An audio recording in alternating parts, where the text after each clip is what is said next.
Oh, you're so sweet, I swear. Te mando un besito.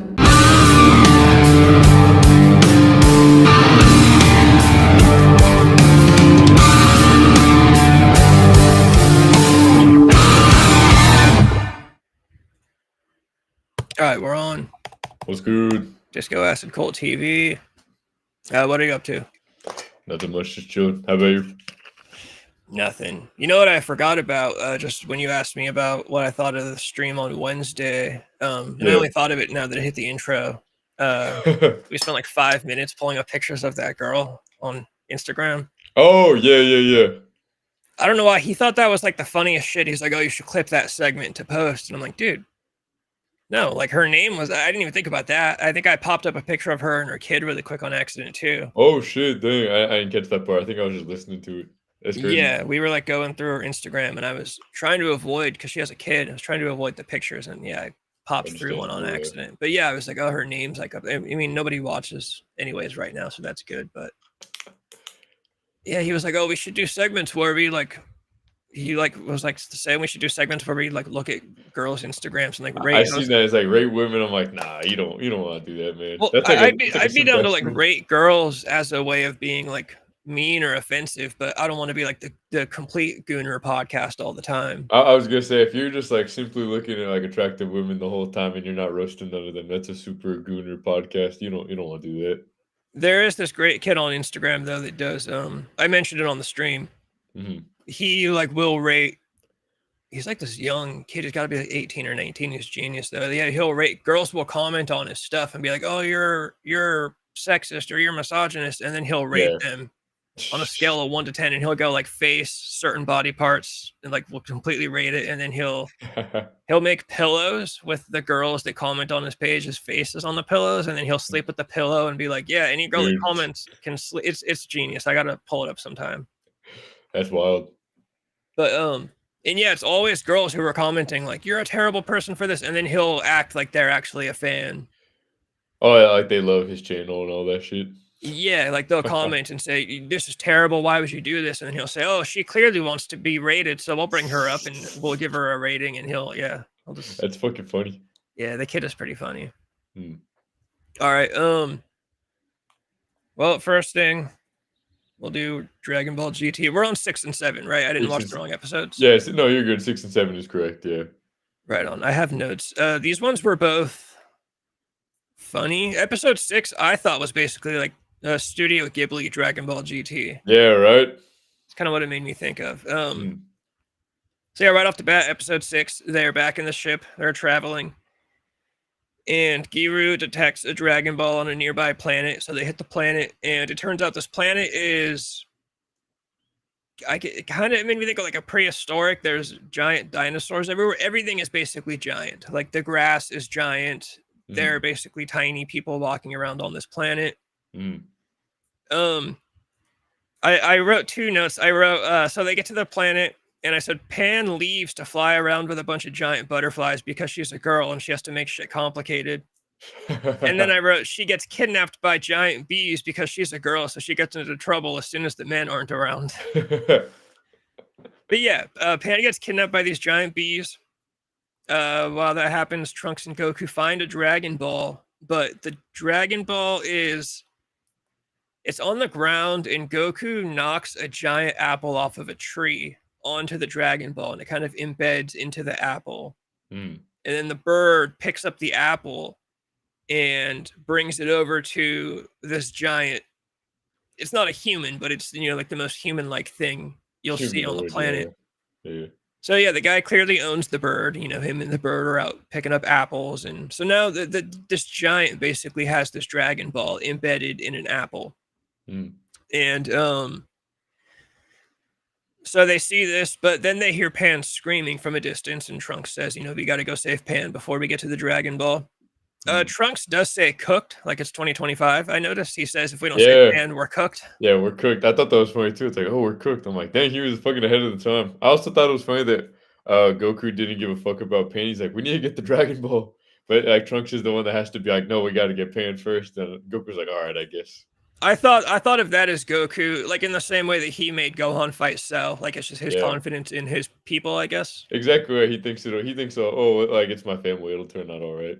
Yeah, he basically thinks Pan will be fine. But Trunks was right. They can always go. Yeah. They've got the Dragon Radar. They can always get to the Dragon Ball. It's definitely logical, yeah. So Trunks and Goku think they see Pan. They think, well, first we see that Pan has been taken into a giant beehive by these bees, and Yeah. she's surrounded by a bunch of basically eggs that are hatching. A bunch of baby bees are coming out. Trunks and Goku think they see Pan trapped on a giant spider web, so they whoop the spider, and then they find out that it's not Pan, it's just a bee that the spider was gonna eat. Mhm. So, I also wrote down when they think they found Pan and it turns out to be a bee, Goku says, "That can't be Pan because that thing is too quiet." So I wrote, Goku makes a joke about how Pan is loud because Pan is a girl and girls are loud. The episode was kinda punking on Pan, basically. Yeah, it was punking her hard. So then back at the beehive, it turns out all the bees think that Pan is the queen. Mhm. So when she leaves the beehive, she runs into Trunks and Goku, and it turns out Trunks and Goku have the actual queen bee that they got off the web, and they just kind of swap places, and the queen bee goes back with the bees. And then so we also find out that Giru needs metal to stay charged. That's I would assume why he ate the Dragon Radar in the first place. Yup. Yeah, Giru makes some comment about how he needs to be charged, and Trunks says, "Oh, we need to feed him metal." So now they're flying around looking for metal, which they can't find because this is basically like a prehistoric planet. Yeah. They end up finding the giant again. The giant is sitting around kind of like a campfire. He's cooking food, Mm. and the giant eats the Dragon Ball. He eats the apple with the Dragon Ball in it, and the giant starts yelling in pain. And Goku sees the Dragon Ball is actually stuck in his teeth. So Goku flies into the giant's mouth and blasts his tooth out with a Kamehameha wave. They get the Dragon Ball, and they hand the tooth back to the giant, and the giant smiles and waves like no further questioning, nothing, guy's not curious about what this thing is. And then they go back to the ship, and this is also where they actually finally name Giru. But Yeah. yeah, overall, another film. I mean, I am finding out now that most of all the early episodes are pretty much, it seems to be filler episodes. They're kind of, I guess, getting you into the formula of like they're going to be going from planet to planet. But Yeah, like the Planet of the Week formula. yeah, this one made me think of like like if Studio Ghibli made a Dragon Ball episode, just because it was all kind of naturey and scenery and Pan's flying around with butterflies, and Yeah, it's got, like, the nice nature scenes and, like, the Goku riding on, like, the beetle and shit. yeah, and then walking through the tall grass, and Yup. definitely made me think of something like that. That was cool. I enjoyed it, and yeah, not the most serious or the most important episode, but it is their first Dragon Ball, so I guess it's important for that.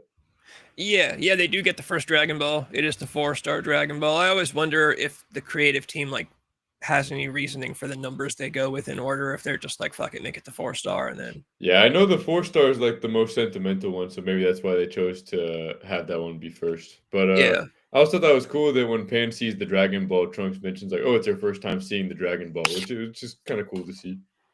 Oh yeah, huh. Yeah, because they haven't collected them since, well, as long as she's been alive, so it's cool for her to be in on it now. So then, right into episode 7, they're back on the ship. They've left the planet from the last episode. It starts off with Giru apparently eating a control panel on the ship. This is going to become a thing. They need to start finding like metal for him to eat constantly. And I kind of just thought it was funny. Like, can you just eat like a control panel in the ship? There's no danger to the ship. Like, there's no. Was it like a not important control panel, or what was the deal with that? Mm. Yeah, I don't know. I always figured like maybe if he ate it, like he'd just be that part of the ship. Then like if they needed it, they could just use him instead. Yeah, plug him into it or something. Exactly. I kind of like the Dragon Radar. He ate it, but now he just is that part.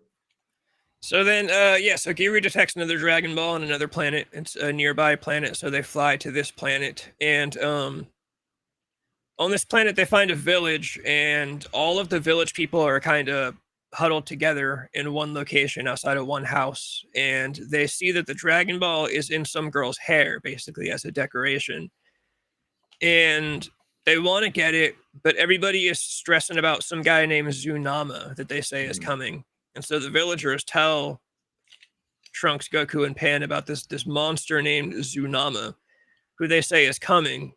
And they say that every time Tsunama comes, he requires some kind of thing, like food or some kind of sacrifice. But this time, they say he wants a woman. He wants the village's women.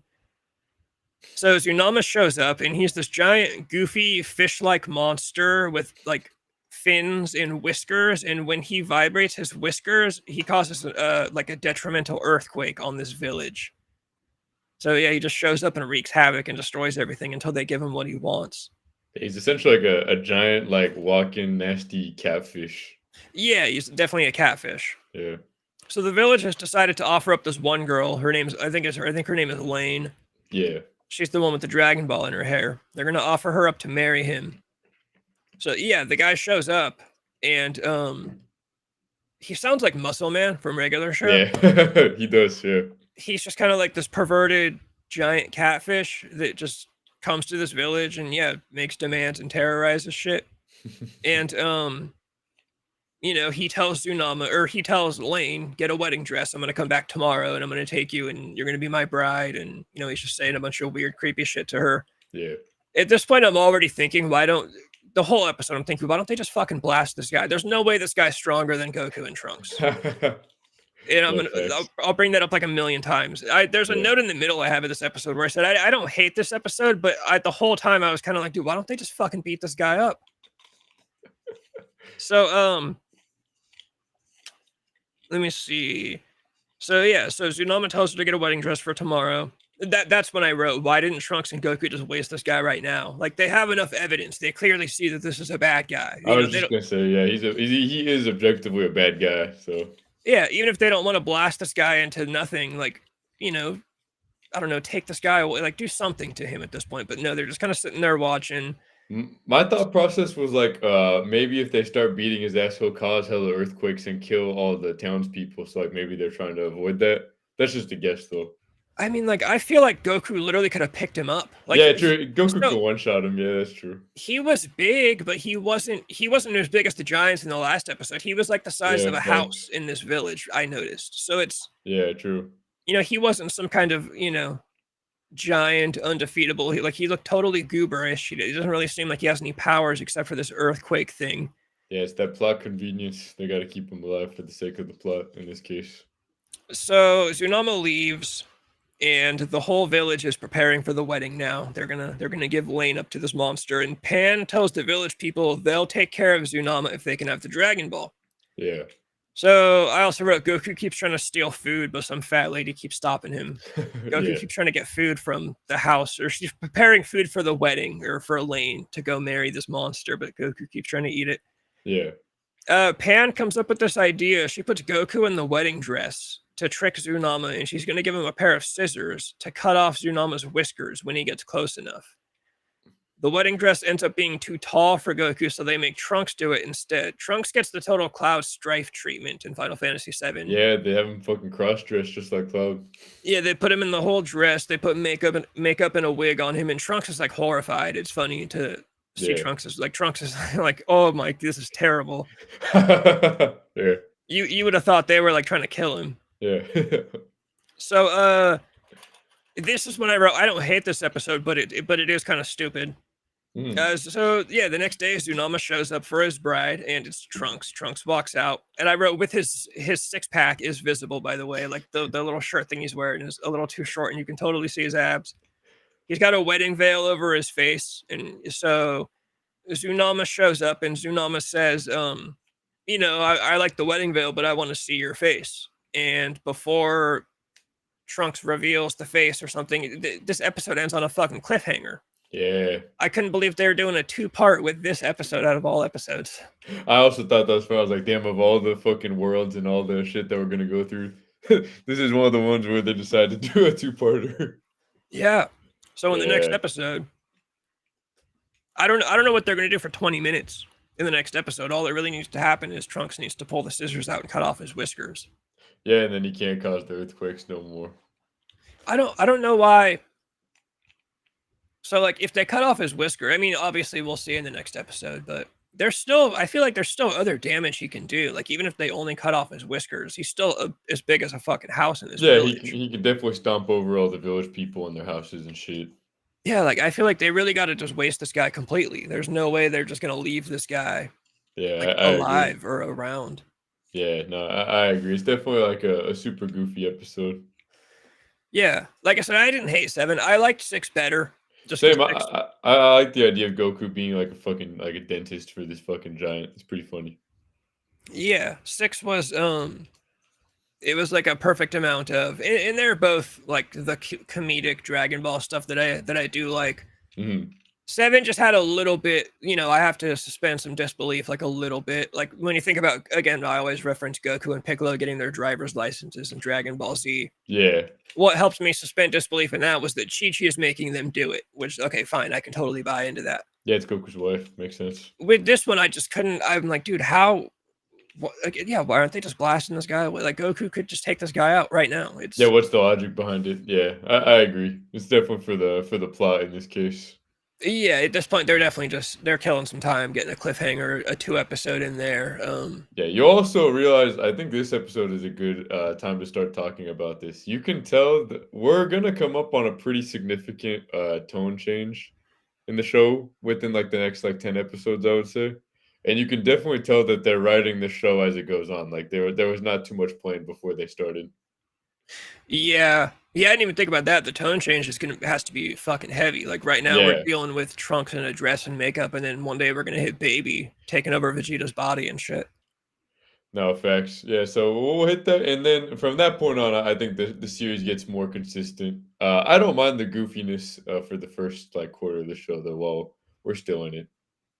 I always like I said, I always like Dragon Ball humor and comedy. It's just with this one specifically, Yeah, it was a little hard to believe. It's like, why don't they just waste this guy? Fuck it it. almost sounds like I remember in the last episode you were saying people complain about when Goku and Trunks and Pan sneak into the palace to get their ship back, and people are saying, why don't they just blast the whole thing? And I'm like, well, in that case, it makes more sense to, like, they Yeah, want to just get in there and get out without any kind of exactly. disturbance. They want to get their ship back in one piece. They don't want their ship to get fucking lit up by the dudes with guns because they're being intruders, you know. And they were gonna take the ship apart already, so maybe they would have done it if they got caught. But Y- yeah, I agree. This time it doesn't work out as well. But I mean, it's still cool. it's still funny at the end of the day, putting Trunks in the wedding dress and Exactly. Yeah, makeup. Trunks in the fucking crowd. It's like one of those things that can truly only be in the '90s. Like it's another one of those episodes that wouldn't fly today. Yeah, well, it would be Trunks' reaction. Yeah, Like true, true. today, you could do it, but they would want Trunks to be like, "Oh, this is awesome! I feel beautiful." This is awesome, dude. Like it'd be Trunks finding himself. But the fact that he was so horrified is what would piss people off today. Like, Yeah, what's so bad about wearing a dress and makeup as a dude? he's fucking mortified. Yeah, Trunks' reaction was hilarious. And then he's trying to do the girl voice, and Tsunama's like, "Oh, your voice sounds different." He's like, "Oh, I think I have a cold." Yeah.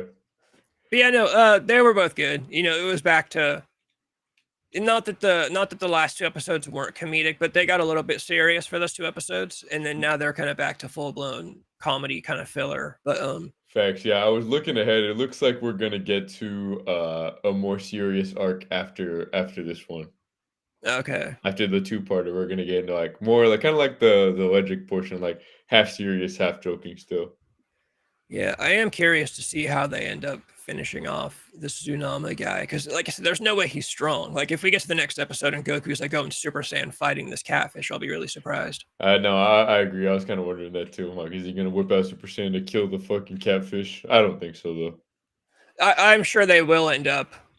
I feel like it'll be something like they will cut his whiskers off and he'll like run away crying, and it'll be one of those funny defeats where like Yeah, he is a bad guy, but he's also kind of a wuss, and it's not that big of a deal. for real. Yeah. But yeah, I'm sure they'll get the Dragon Ball in the next episode, and then they'll carry on. Giru also disappears, like kind of toward the second end of this episode. I mean, they throw him in like it's not like a laundry hamper, but Pan throws him into something. He's like he's running around screaming about stuff, Yeah. and then he's just kind of gone for the last few minutes of this episode. But which Yeah. I guess is fine. He's small enough to just disappear whenever he needs to. Yeah, no, in my eyes, the show is about to get a lot better. I think next week this show starts to pick up a little bit for if you're looking for something like more like focused. Yeah. I did like 6 a lot though. 6 was cool. Just the idea of them being on this planet where everything is giant. Yeah, I agree. It's like what are those islands where there's those big ass animals back in the day, like the Galapagos Islands or some Oh shit. yeah, It reminded me of that, like just hella cool nature. And we talked about it last week, but the art in this show is really fucking good. yeah. Everything just looks really nice. The style it has like that 90s like cell shaded style still. That hand drawn animation that's not a thing no more. I think it just looks really good, especially in comparison to a lot of stuff that comes out today. It would have been cool to see a full blown fight, like if Goku and Trunks had to fight a giant. I was thinking that would be cool if he Yeah. blasts the guy's tooth out and the guy's pissed and they actually have to fight him. But Facts, yeah, that would have been cool.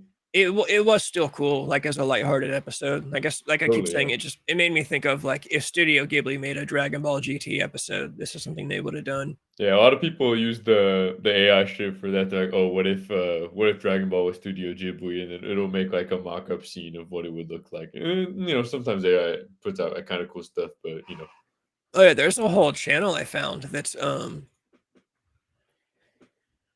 hold on, let me actually see if I can pull it up because I do want to show you because it is really.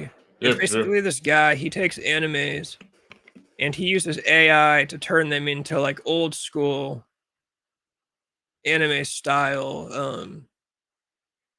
Let me see. All right, so I'm not a One Piece fan, but Mhm, the first video I saw that this guy made here, let me pull it up. for sure. And he even uses AI for the music, which pissed me off because I actually really like the music in this, and I was like, oh, I want to know Oh, this. it's AI. Yeah, the whole thing is AI. Fuck, dude, that's kind of scary that you actually liked it too. Like the music was good. You're like, who's this by? And it's fucking AI generated. Shit, dude. Yeah, no, I was pissed because I really wanted to listen to the music. So this guy takes animes and cartoons, like you think he does like Family Guy and The Simpsons, Nice, nice. and he the channel is called Mirai No Past. I'm about to pull up the page. All right. Hold on, let me get us One Piece 80s retro anime.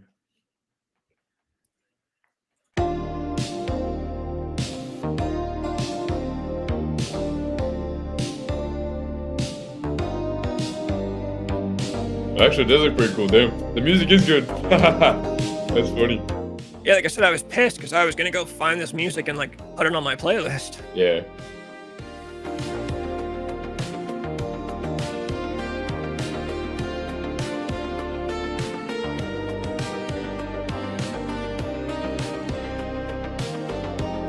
The entire thing is just AI. Dude, that's wild. I mean, the art is really good, but I guess I was gonna say I don't know how AI did such a good job, but I guess none of the characters are like really moving all that much, so maybe that's where the limitations will come in.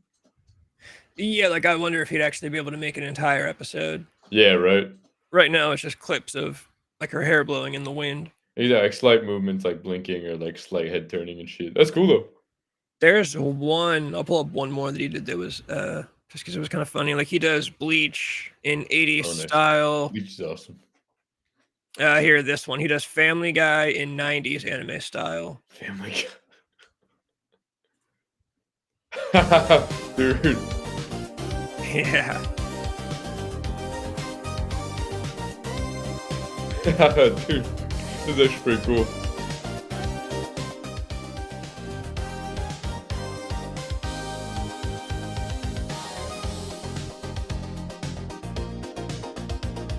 Brian's Right. great.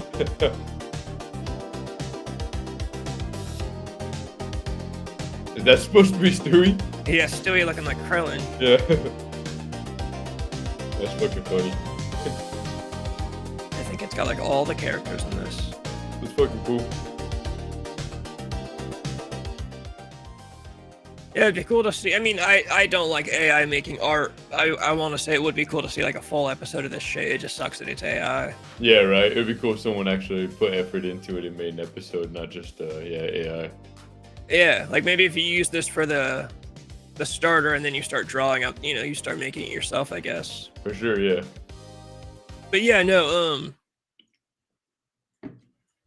yeah, I guess it is weird. People are making anime stuff with AI now. That's crazy, dude. I feel like AI took like a significant leap in like the past 6 months. Yeah, it seemed like for a while it was just kind of a quirky thing that some people use to make memes, and now it's like People are making full like minute and a half long anime videos with not a lot of movement, but still, and like full songs. Like I said, all the songs they're not actual songs. Yeah, right. I hear Facebook is like completely taken over by AI shit nowadays. Oh, I just saw full blown tits on an AI girl. I'm scrolling through Facebook videos, and it's just a On straight up AI Facebook. girl who pulls her shirt off, like complete nudity AI. Like I'm like, what the fuck is going on? That's wild. Um, yeah, it is definitely like has leaped forward a lot pretty quickly. It seems like, which Dude, is they gotta cut that shit off before it gets too bad. I'm telling you, we're like, I feel like in the next like 2 years, we'll pass the point of no return. I always wonder what people type in to the prompts to get that shit, like to get that song. Like, what the fuck is this guy typing in?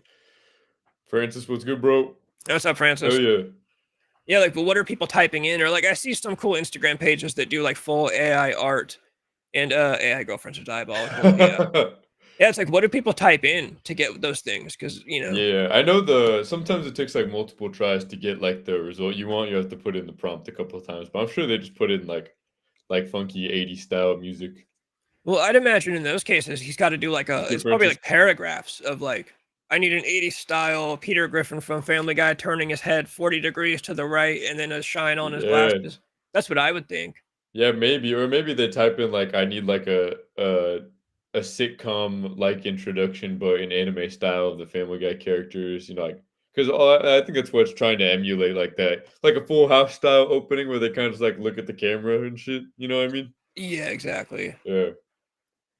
That is I guess what it looked like the most. I haven't thought about that show in a while. Full House is awesome, but anyways, yeah, Yeah, I'm still always watching Full House clips. it's a great fucking show. But all right, you want to go to the next thing? Let's do it. Right on. This is your topic actually. I was going to bring up next. I thought it was actually a Oh good hell one. yeah, it is a I great hate topic. the way this guy spells this shit. Yeah, I agree. It's annoying. When I was texting you, I was trying to like remember where he puts the fucking K and which one's the one. I was like, dude, what the fuck? Francis got called Peter Griffin at work. Dude, understandable. That would piss me off too. That is funny. At least Peter Griffin's cool. He is cool. Yeah, and he's a fucking legend. So yeah, that's true. Yeah, I put drama. I don't even know if it's actually classified this as drama. I think other streamers and other YouTubers are turning it into drama, but I don't think he meant to like stir the pot with his decision or nothing.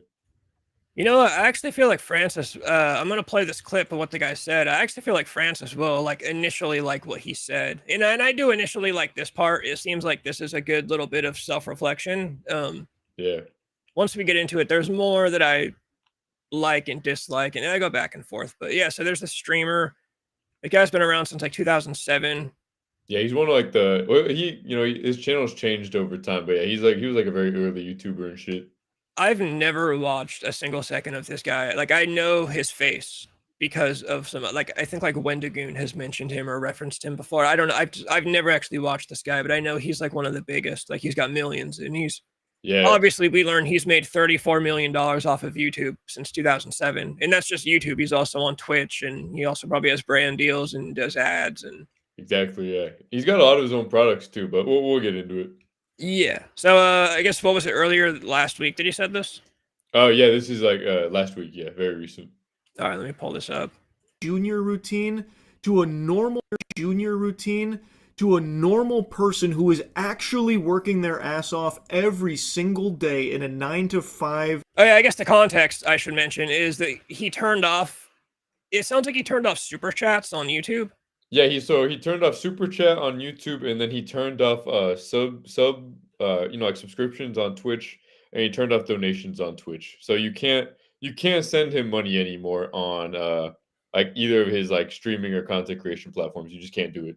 Yeah, so he'll still make money on ads and stuff, but he's just basically saying for the average people out there that are watching me, I'm not going to let you send me money anymore. Exactly. His argument is basically like, you're working hard at your job. I keep the money for you and your family. I don't give it to me. I genuinely don't need it.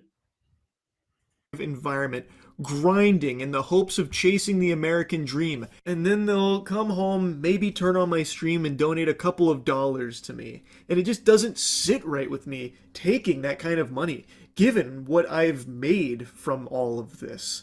And I really should have just stopped this a long time ago, especially considering this is just the Twitch side of things. I told you I'm going to show you my YouTube earnings, so be ready because here it is. Huge fucking number. An unfathomable amount of money. From starting this channel in 2007 all the way until today, I have made $35.8 million. I never even imagined that amount of money was possible to earn without just being born rich. I have said from day one, I got incredibly lucky. I will never be able to put into words just how lucky I got with all of this shit here. I'm not special. I got lucky. I have always said that, and I still believe that to this day. Now, something I saw a lot of people asking after the video I made about turning off all the donation stuff is how much money I'm leaving on the table. And while it's kind of hard to show it on Twitch considering both subs and bits are technically still on, even though I discourage both and have bits at a point where I don't think it's even possible to use them, I still can't get like a hard number on what's like gone now or anything like that. But on YouTube, I can show you directly. So with memberships and supers / gifts, I made over $1 million. Keep in mind, I've only had those things enabled for about a year. So it was $1 million in a year. All right, so yeah, initially, like I think it's cool. It is a decent, like it does seem like a moment of like self-awareness. Yeah. Guys made more money. Like the guy could quit doing everything today and he'd be fine. I mean, I guess I don't know how much of that money he saved, but I'm sure, Sure, you know, yeah. like I said, he's making more money than just YouTube and Twitch. He's definitely got brand deals and products. And Yeah. you had mentioned that there are other streamers who are mad at him though, because now they feel like they have to do the same thing. Exactly. Yeah. A lot of people are getting butthurt at him on like social media. They're like, dude, like, why, like, why are you doing that? Because now other people feel pressure to do the same thing, which I actually think is a good thing. Like, if you feel pressure to do it, then you know that he's right. Like, that, especially for the bigger people that are going to complain about it, like they want their pockets to keep getting fatter. But the thing is with Moist Critical, he has a lot of other. Well, and you saw most of the income is from ad revenue, anyways, from like people watching the video. So like all the people that are complaining, I guess if you're struggling, like and you need the money, like I would get it. But for the bigger creators that are complaining, I think that that's very selfish. Francis, I don't know. Doesn't he just kind of do whatever? Yeah, he does a lot of different shit. I'm not like a diehard fan or nothing, but I do watch his shit. Like I'm subscribed and all that. He on YouTube. He makes a lot of like he talks about like gaming, just like general news. And then he has a lot of other shit too. He has like his own esports team that he sponsors and pays for the players to compete. He has a lot of his own products. He has like a gaming channel that he plays like Resident Evil and shit on. He's cool. I like his channel. I made a couple of my winners. So I actually have a different take. I think kind of when it comes to other streamers who are mad at him because now they feel pressure to do it. I don't know. I almost think like, dude, if you can sit on a stream and people will hand you money, like I don't think it's a bad thing that you like take it. Like there's nothing wrong with making as much money as you can. I totally agree, and I think he would say the same thing. That's why I think in the full video he says like I hope people don't take it off just because I did. Like they should do what they want to do. It's their life, their channel. So like just because I don't want to do it doesn't mean you shouldn't want to. I think I noticed there was like one statement from him or something where he said, you know, don't give me your money, go give it to charitable causes. I would say that if you want, but I would also say give it to smaller streamers. And that's not even me saying give me fucking money, but that's just like, Yeah, totally. Yeah, donate it to. I think the takeaway is like donate it to somewhere where it matters more. Like the $2 that you're gonna give him don't matter to him. You should give it to someone who will, or something, or someone where it will matter. yeah, like if there's two streamers that I like, one has 5 million subscribers and one has 10,000, and I had $10 Yeah, to give, I'd give it to the guy with 10,000. exactly. I completely agree with that. So I would think, yeah, I don't know why other streamers would be mad.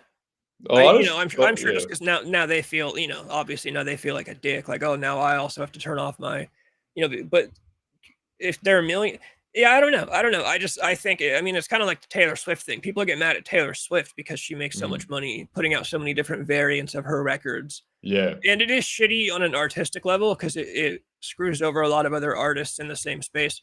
But when it comes to just making money, it's like, I'm not going to get mad at her for making as much money as she wants to. Yeah, I agree with you.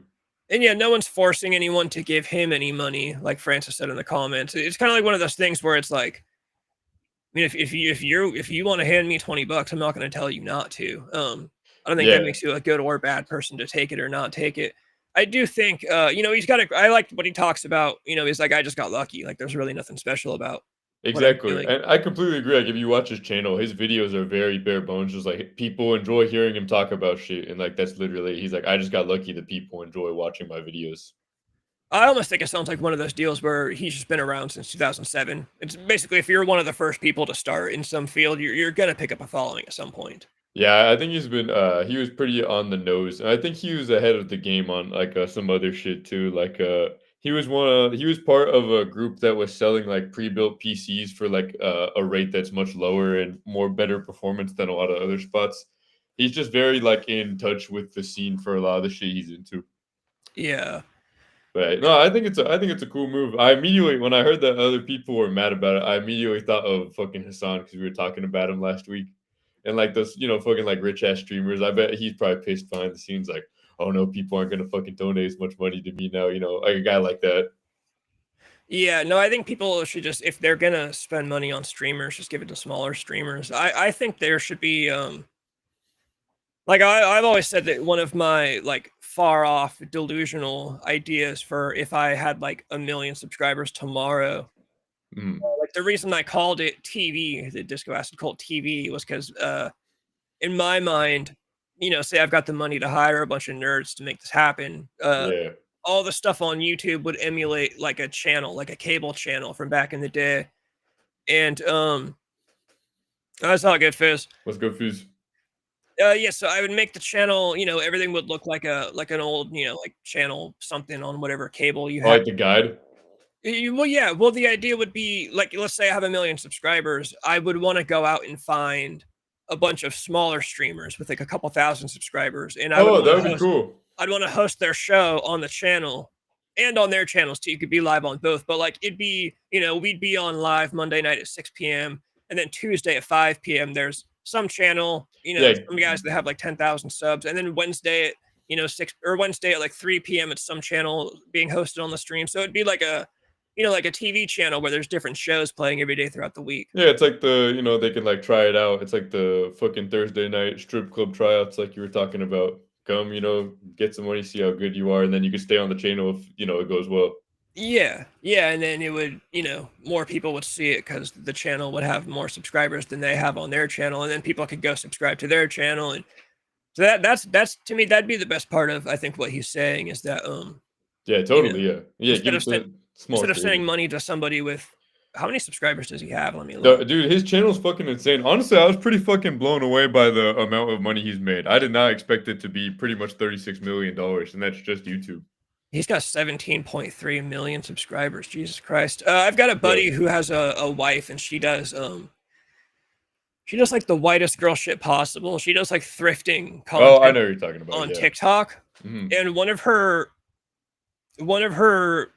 TikTok videos got over 1 million views, and he told me she made $800 in 1 month from her TikTok. Oh shit, dude, that's pretty good. So there really is money. I know Dirty White Boy makes money from his YouTube channel. He only makes, he's only got like 5,000 subscribers, but he gets a check in the mail from YouTube. It's obviously not a lot, but Hey, money's money though, especially if I don't want to say it's like free technically because you do have to put effort into making the videos and shit. But oh yeah, dude, I'd take $100 a month from YouTube. exactly, it's like passive income. You don't have to. You're not working for it really. It's like you're making money off your hobby essentially, especially for like your buddy's wife that you were talking about. To get $800 just for posting shit that you like anyways is a pretty sick gig. And you have a group of people that stream, and the rule is you get 1 to 2 hour block, and then when your block is over, you check Discord and make sure the next person on schedule is online and ready to go. That's how my son got affiliate. Hook him up with a group of guys that pass viewers between each other on a schedule. Oh, so you like you get guaranteed viewers essentially. It's interesting. Yeah, sounds like it. But yeah, no, so yeah, I guess I'm back and forth on the whole thing, the Moist Critical. Yeah, I say good on him if that's what he feels like he should do. But I also would say if you are a streamer and you've got like 10 million subscribers, I don't think you should feel guilt tripped into like turning your shit off. I would leave it on and just say, you can say something like, hey, just to let you guys know, like I'm not fucking hurting for money. You don't have to send me shit. Nah, facts. Yeah, no, I have the same stance. Like, I don't think it's a bad thing for other creators to leave their donations or anything like that on. But I do think it is honorable for him to turn his off. I think that's cool. And him being, I also appreciate how transparent he is with his earnings. A lot of other creators are very like hush hush about that because they don't want to fuck up their shit. But I do like the insight that he gives us for like this is about how much the top tier creators make, so you have like an idea of what the rest of them are doing. Francis, not really. I do have Jesus Christ. I might have a guest on, not on live stream, but an interview that I don't even want to fucking do. I'm just doing it to be nice. That clown guy I was telling you about. Oh yeah. When I had that guy Lee Christian on from England that runs the record label, his wife helps him with that, and she's got some guy who's not even like a singer. I mean, he's like a musician. I haven't even listened to his music. I've seen like a clip. It's like weird. Pardon me. Yeah, the guy's literally in a clown costume. About it. Yeah, like I'm literally gonna have a clown on the channel that makes music, and like not even like an ICP clown, like a straight up clown. And yeah, she just hit me up and asked if I would like bring him on, and I'm like, I mean, yeah, I guess so. I just it'll get 34 views, and then I'll move on. So that is the only plan I have right now. You never know. Maybe that'll be the one that really fucking sets the channel off. I just thought she said he's putting out a song on Halloween. So I forgot about fucking you guys trying to get Andy Dick on the channel. Oh, yeah, Andy Dick. That would have been hilarious. I almost feel like Andy Dick wouldn't even know how to like click on the link and get onto the stream is the thing. Oh shit, it's Annie. What's up, Annie? Hey, what's up, Annie? Speaking of Andy Dick, Annie Dick. Annie Dick. But yeah, no, so yeah, I don't know. Do you know any specific streamers that are mad at him, like that have said anything? I didn't look into it too much. I saw people mentioning names in the comments, but like not anyone that I personally knew or nothing like that, or like knew of. I didn't know anyone. So, but they are out there. Yeah, I would imagine they're just mad because they think, yeah, now they look bad. Now they look like they need to turn off their shit. And it is funny because it's like, dude, even if they did turn it off, that you, like I said, you still make a shit ton of money on ads. You still make a shit ton of money on all your brand deals and your whatever. No, facts, exactly. Like all the top tier streamers are the ones that need that shit the least. They make all their money off ads and like you said, like brand deals and shit. Yeah. I would like to I don't know. I would like to get to a point where I can turn on super chats just because I think it'd be funny to I mean, by that point, I'd probably actually have like at least a handful of subscribers that are more consistent in the chat. But for sure. I think you have to have like 1,000 subscribers before you can monetize. Yeah, I think it's 1,000 now. Also, hold on, I gotta go. I'll be right back. 1 second. My bad. No, you're good. I wonder if he muted his mic. Yeah, probably. All right. It's just me and you guys for a few minutes or seconds or whatever. If you just went around and asked to have random people on, it would be cool. Like hear people's life stories and like soft underbelly. You know what's funny is I could. Well, it would get into like if I was gonna say, because obviously I used to know drug addicts and dealers. The problem with that would be me talking to old drug dealers. I'd start doing drugs again. Like I can't talk to. I'd have to do it remote like I do it. And then there'd be people that don't want to give up their identity, which would be fine. We could just do it without their camera. They could just do their voice or, whatever. There definitely is a 7-Eleven in my town where there's crack addicts that hang out behind it. I just wouldn't want to bring them in the house, and they'd be streaming from their Obama phones, and the quality would be worse than Johnny's outside of a hotel. That'd be the problem with that. Are you talking about interviewing homeless people? Yeah, Francis was saying it'd be cool to just have like soft white underbelly style interviews. Oh, that could be cool, yeah. I was just saying, there are people I could call that I used to know, but I can't call them because then I'll start buying drugs from them again. So then, yeah, you mentioned the homeless crack addict from 7-Eleven, and there is a 7-Eleven in town where crack addicts hang out behind. But like I said, they'd be streaming from their Obama phones behind the 7-Eleven.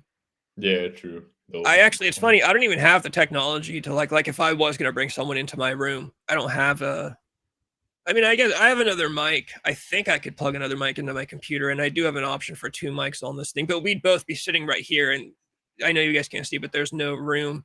I'm in a chair that I have no room to wheel around right now. It's just like indented in its spot in the carpet.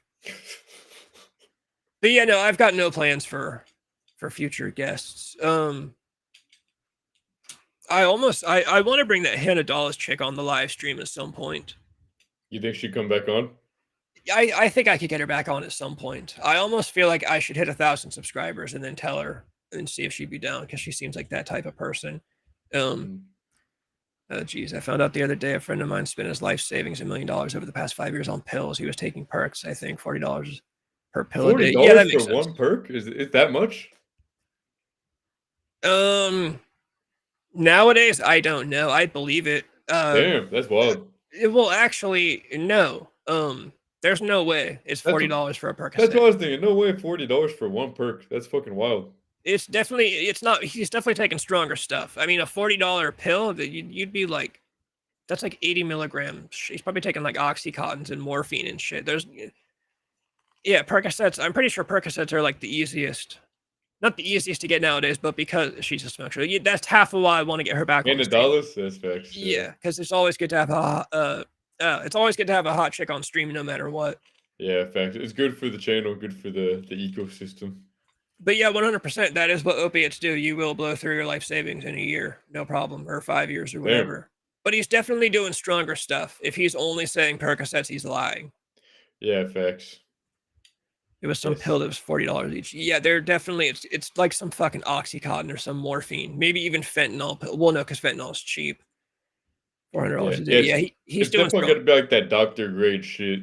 No way, it's just perks, man. Yeah, he's doing some strong pills. If he's spending $40 a pill.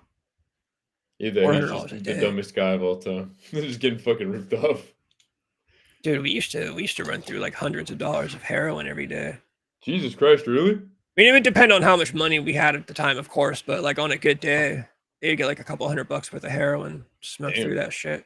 You'd always say, oh, I'm gonna buy like $300 of heroin and we're gonna make it last a whole week, and then literally 24 hours later you're out.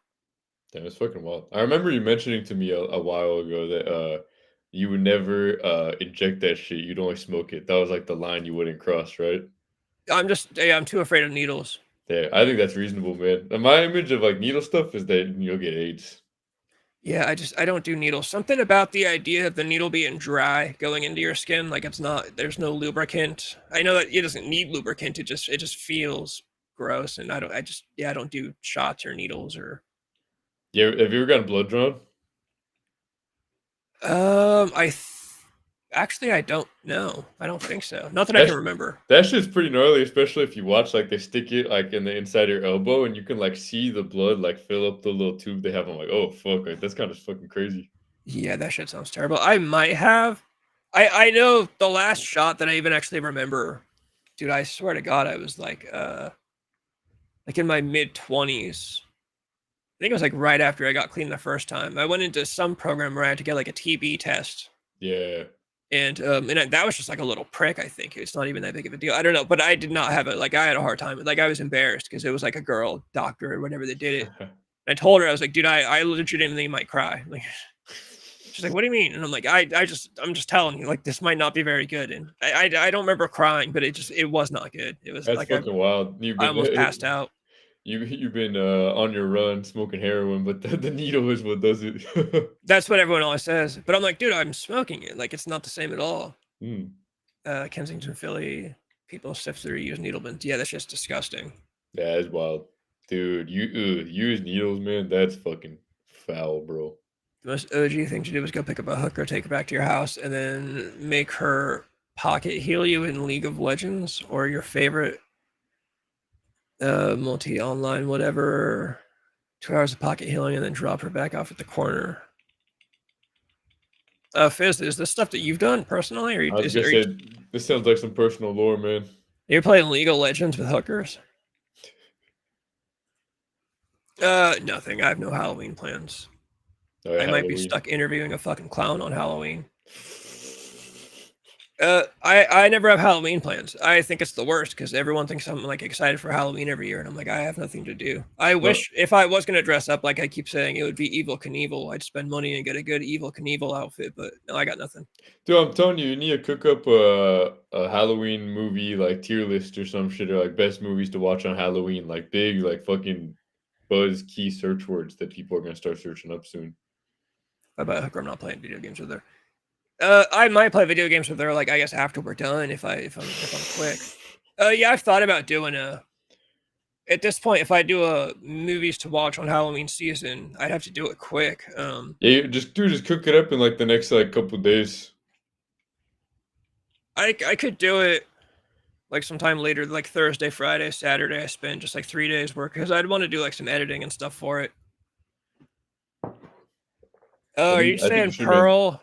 Pearl from the movie Pearl, or Pearl as in Pearl Davis, the redhead chick that like hates girls and does political commentary? Oh, I know what you're talking about. That's fucking funny. My theory with her is that she is just built like a shit house, and she knows it.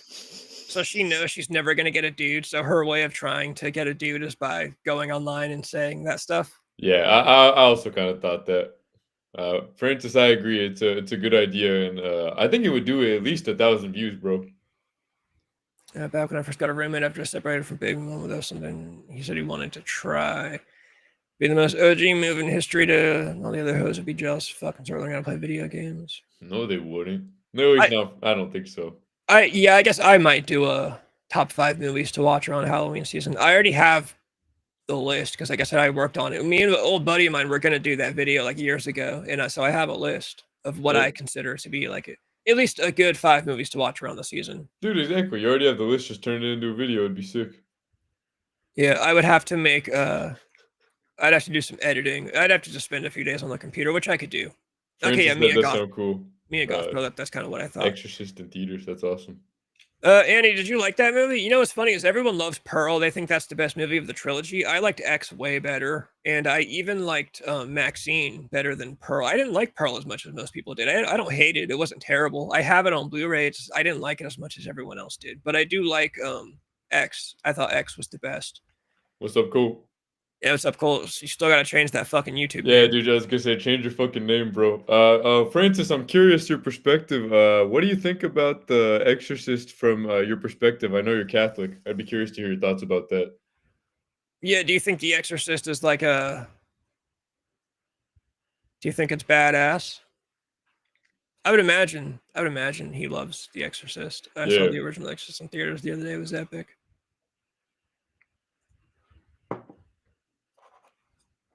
You know what's funny is the first Hellraiser movie I ever saw was like the worst one, the one that everybody hates the most. It was one of the it was the one where they go to Mexico. It's like one of the remakes. Was it Hellraiser Revelations? Let me see. Yeah, I think it was. I saw Hellraiser Revelations. Yeah. And that's like the one that everyone agrees is like the worst one. And I saw it with my ex-girlfriend at the time. Her name was Carly, and it was like I wasn't into horror movies at the time. And I just thought it was the scariest shit I'd ever seen. And then now that I know, it's like everyone says it's like the worst one. I saw the new Conjuring. I thought it sucked. I have not seen the new Conjuring yet. I didn't even know there was a new one. Yeah. Everyone said it's mid, but it made like the most money. It set like a record for horror movie premieres. Dude, it'd be like that sometimes. The worst Resident Evil to many people is the best selling one, so sometimes that's just how it happens. This film, like possessions and exorcisms. Oh yeah, that shit definitely happens. Isn't that like well recorded that exorcisms like do really need to happen sometimes? Yeah, there are recorded cases of exorcisms. People will debate whether they need it to happen or not, but I think there are cases of people getting Totally, that shit works. possessed by demons and shit. Seeing scary things come out of my nose. I was so excited for the remake on Hulu, and it was trash. You talked about the Hellraiser? Oh yeah, you're talking about the Hellraiser remake. I thought everybody liked the Hellraiser remake, where they cast a chick as Pinhead this time. It's super mid. Yeah, that's what I saw about the Conjuring thing. That was exactly it. They said it was mid. Unique Catholic, because most Catholics and religious people won't watch that shit. Yeah, I've got a buddy whose mom is Jamaican, like straight up from Jamaica, and she's like very Christian, and she's one of those people that you can't watch that stuff because she believes it lets the stuff out into your, like it invites the stuff into your home, even just like watching a horror movie. Yeah, I asked. I was curious because I know for some Catholic people they like The Exorcist because like oh like see like shows the power of God like they exorcise the demon. But I guess like some religious people don't want to watch that shit. Yeah. I get the idea of it. I know that's how DJ from Full House, the actress in real life, is. She won't watch horror movies because she says it kind of invites that energy. I don't. It's they're not literally saying like the Yeah, screen, like a demon's gonna come out of the screen. They're just saying it invites like even the idea into your head of that happening is. yeah, which I respect. I understand perspective. Oh shit, we got Dixon Cider 222. That's a great name too. That's even better. That's Hell yeah, awesome. that's a great name. We're gonna start calling you Cider now. Yeah, we got Dixon Cider in the chat. Hell yeah. Met Doug Bradley. Oh yeah, Doug Bradley seems like a nice guy. He's in the In Search of Darkness documentary. He's in there, and he has this little bit where he says they're talking about like acting methods, and it kind of sounds like he's making fun of method actors, which is funny that being a method actor is like a Jared Leto meme nowadays. And he's just like, yeah, as soon as they say cut, I'm not doing all that fucking. He's like, I'm just Doug, and they've got me in makeup, and I look ridiculous. And he's like, I don't take this shit home. That's funny. Method acting has been totally ruined by like stupid stories of backstage or like behind the scenes movies productions and stuff, like people that are like, oh, Heath Ledger played the Joker so hard that it killed him, he died. And it's like, bro, just let me watch the fucking movie without hearing about all this bullshit. Who's the guy that wears that Joker makeup? Gypsy Crusader. I know exactly who you're talking about. Oh, you talked about that guy before. Yeah, I remember. He dresses up as the Joker and he calls black people the N-word. Omego's not a thing anymore, so he goes on. There's a website called like monkey.io or something. It's basically like another Omegle clone, and yeah, he's got the swastika on a flag behind him, and anytime he gets a black person, the guy just goes wild. Why don't you do the same like stream yourself on Omegle? We've talked about this like 4 times, I feel like, because streaming live on an Omegle site, that's way too risky. Like, I completely agree with you. what if I run into Gypsy Crusader and he starts saying the N-word and I'm live on YouTube? Yeah, and I feel like you don't want the. I don't think you want your channel to be built off of something that's like up to chance like that. And most of just people don't like the original because the end, the demon wins and kills both priests. Yeah, I've seen some people argue that the movie glorifies like demons and like evil spirits too much.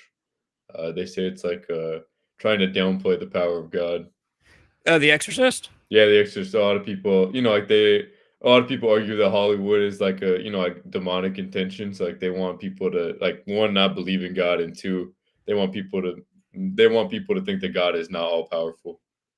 I know Michael Knowles has praised The Exorcist. Like even he's like, oh yeah, it's a great Catholic story about good versus evil. What's up, Pina Moche? So pretty much it. I have been the same as always. I do nothing. If I'm not streaming, I'm probably running out of cigarettes. Yeah, I'm probably running out of cigarettes because I'm at the point where I cannot afford Senecas. So I need to reach moist critical levels of streaming so I can start affording Seneca Red Hundreds. You should start streaming DoorDash when you start doing it. Dude, I'm about to just jump the gun and like put my Venmo in my descriptions on the live streams. Dude, fuck it, you never know, man. You're like, bro, I don't even have enough to turn on super chats, but if you go to the description, you can give me $7 for a pack of Seneca Red Hundreds from the smoke shop. Seneca Red Hundreds, Jesus Christ.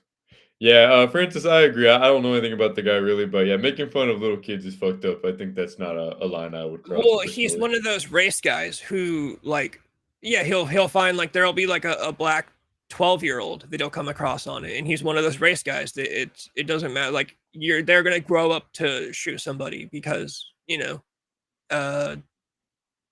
DNA reasons. Like he's one of those guys, so he doesn't care how old you are. If you're fucking 12, oh jeez, dude, that's pretty wild. Fuck. If you're 12, he believes you should be executed publicly or sent on a ship back to Africa, and they should build walls around the country. Like the guy does not care. So Jesus Christ, man, that's hardcore. Fuck. Like the clips, some of the clips are funny, but yeah, there are clips that you'll come across where it's like, oh shit, that's a fucking 12-year-old.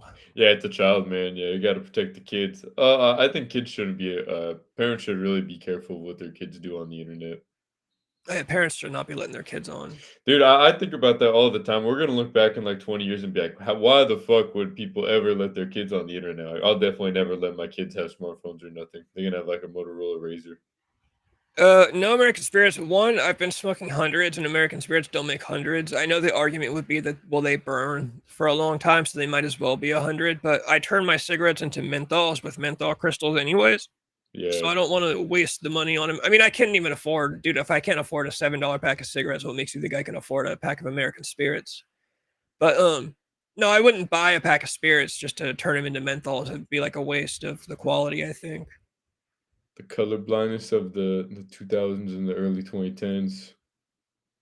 Yeah, I think race was better overall when you look at like Yeah, race relations were definitely better back then. from like 90s until it depends on who you listen to. Some people will tell you that Trump made the race problem worse, and some people will tell you that Obama made the race problem worse. It just depends on which side the person is on, basically. Yeah, Francis, I agree, man. I'm a past DoorDasher, former DoorDasher, man. I should DoorDash, and yeah, I should wear my GoPro on my chest strap. Dude, you should. You never know when something fucking crazy is gonna happen. Have I ever told you about the time I delivered a DoorDash to the homeless guy? I think you did. Yeah, I was like, shit like that happens. You never know. It'd be a good video.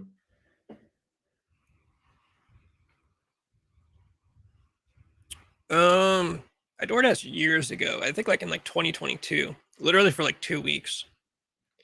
And then I started a job like right after that, so I didn't keep doing it anymore just because I had started working. But Yeah, DoorDash is really good for like side money. Like if you have a part-time job and then you also do DoorDash, that's when you really fucking can do well with it, in my eyes. yeah. It sucks. I wish there was some shit. It sucks because I wish there was like an in between. Like I don't want to get out of the car. So I Oh, know dude, I know. So some people are real chillers though. They just want you to pull up and they'll be outside waiting. You just hold it out the window and they'll take it.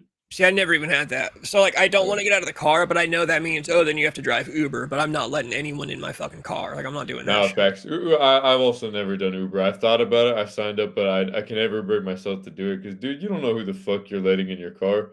My buddy said that he lived in like I'll say the general LA area is what I'll say, but he was doing Uber and he said homeless people get Ubers all the time. So you have like a smelly homeless dude in the back of your car. You're like, you don't know what the fuck they're gonna do in your car. You shouldn't do it. Oh, that's what else I thought. What is it like filing Facts. taxes after doing DoorDash? Dude, facts. The DoorDash taxes are fucking gnarly. That's facts. Yeah, see, that sounds terrible to me. I have a hard enough time doing like normal taxes after working like a minimum wage job for 6 months, 1 year. Oh no, it's not difficult to do, but they just take a lot of your fucking money. That's it. Yeah, of course they do. Yeah. There's why always a would- catch, man. You're obviously struggling to, if you're doing DoorDash, so let's just take all your money now. Dude, I've always thought, I was like, DoorDash should be one of those ones where they don't take any money because no one doing well is doing DoorDash, bro. That's hood bankruptcy. You sign up for DoorDash, you know you're doing bad, bro. Is Kendall Jenner the hottest one of the family, or is that Kylie?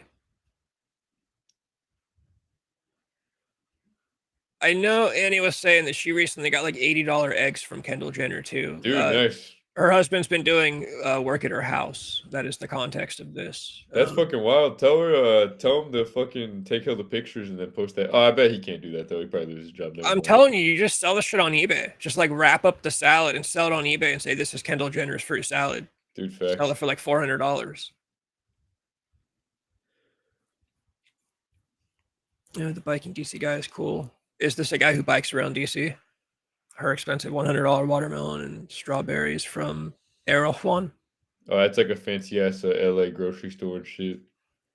And nothing is better than scraps from our betters. Yeah, pretty much. Supermodel, super skinny. I think I know which one she's talking about. I can never tell. Like, if you pulled up a picture of all of that family, like I was saying, I don't know any of them. I know Kim based on, like, if you show me a picture of Kim Kardashian, I could point that one out. But the rest of them, I couldn't tell you which one's which. Penny Moche, exactly. You're considered an independent contractor, so the tax goes up because you're technically like self-employed. Dude, you should just be considered a bum who doesn't have to pay taxes on that shit, honestly. Yeah, Francis, I agree. I also hate celebrities. I think it's we have a very weird culture where I think it's starting to die off, though. I would like celebrities more if I was getting fruit salad from them. I will say that, though. That's facts. We ate the eggs; they just tasted like regular eggs. Yeah, it's probably honestly would taste like better if you actually had a chicken and like pulled the eggs from the chicken than like spending $80 on an organic egg from a grocery store. Dixon Satter says Kendall is hotter than who? The other sister? I think that's what he's saying. Yeah, Gotcha. Bruce Jenner. Bruce Jenner used to be on the Wheaties box. Yeah. Annie, well, you told me something. Annie told me something about Bruce Jenner. What was I think she said her husband was over at the house and Bruce showed up and Bruce is just wearing like basketball shorts and like moving furniture. Like he's basically just now. Yeah. You know, I think because now you see him on Fox News talking shit about transgender people now. So I think he like did this whole thing. And I think now he's kind of tired of it. So now you see him just like, you'll see pictures of him out and about. He's just wearing basketball shorts and flip flops. Like, yeah, basketball shorts, moving shit around the house. He's basically just like an old uncle at this point. Yeah, but he's also wearing makeup and has a ponytail. Like, dude. I feel like I feel like he started this trend and then Gen Z and millennials got a hold of it. And now he's like, oh, fuck, what have I done? Because he goes on Fox News and talks shit about the guys that want to play with. Fucking Francis is coming, bro. Like dick hanging out of the basketball shorts. That's fucking hilarious. Yeah, dude. Didn't he? I saw some shit recently that didn't he do some shit and then he turned into a girl? Like he like ran some. I don't know what the lore is, but he was like an Olympic gold medalist. Yeah, that's what it was. Yeah, he was an Olympic gold medalist, and then he had gotten into trouble or something for like a DUI, and then he turned into a woman or something like that. I don't fucking know. He's wearing his long hair and makeup, but in men's clothes, moving. Yeah, he was helping her move around furniture in just like normal dude's clothes. It's fucking wild, Francis. Like Bruce Jenner, the winner, eating. Call me Bruce. And they saw him out on the back 40.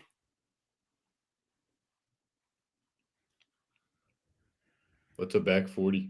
Yeah, you got to tell me what a back 40 is. Talk about making your life worse in your old days. He went from being an Olympic champion that didn't need to do anything else. I think he's one of those dudes that, you know, the older guys, it's usually fetish type stuff. Oh, he's like a pervert? Yeah, I think the older guys that do it, because you see those guys in like their 40s, 50s, 60s that start doing it. I think they probably have always wanted to do it their whole life. And they think, oh, now I can probably do it and it'll be accepted. Like, I bet you Bruce Jenner's wife, what's her name? I have no idea. The lady he was married to, I bet you she's got some stories about like walking in on him wearing a thong in the bedroom or some shit back in the day. Yeah, probably. You're right.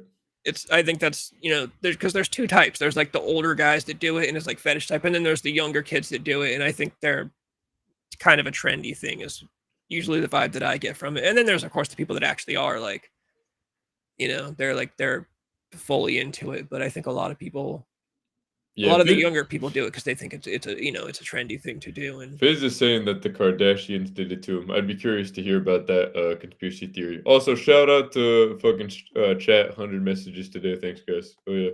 Like the very back of a horse ranch, 40 acres. Okay, you gotta specify this. And some of us live in fucking poor people homes. Talking about 40. Oh yeah, he's on his back 40. Like I'm supposed to. Yeah, for real, I was gonna say, what the fuck is back 40? It's 40 acres. Sorry, we're not rich like you, Annie. Talking about fruit salads from the Jenners and talking about out on the back 40.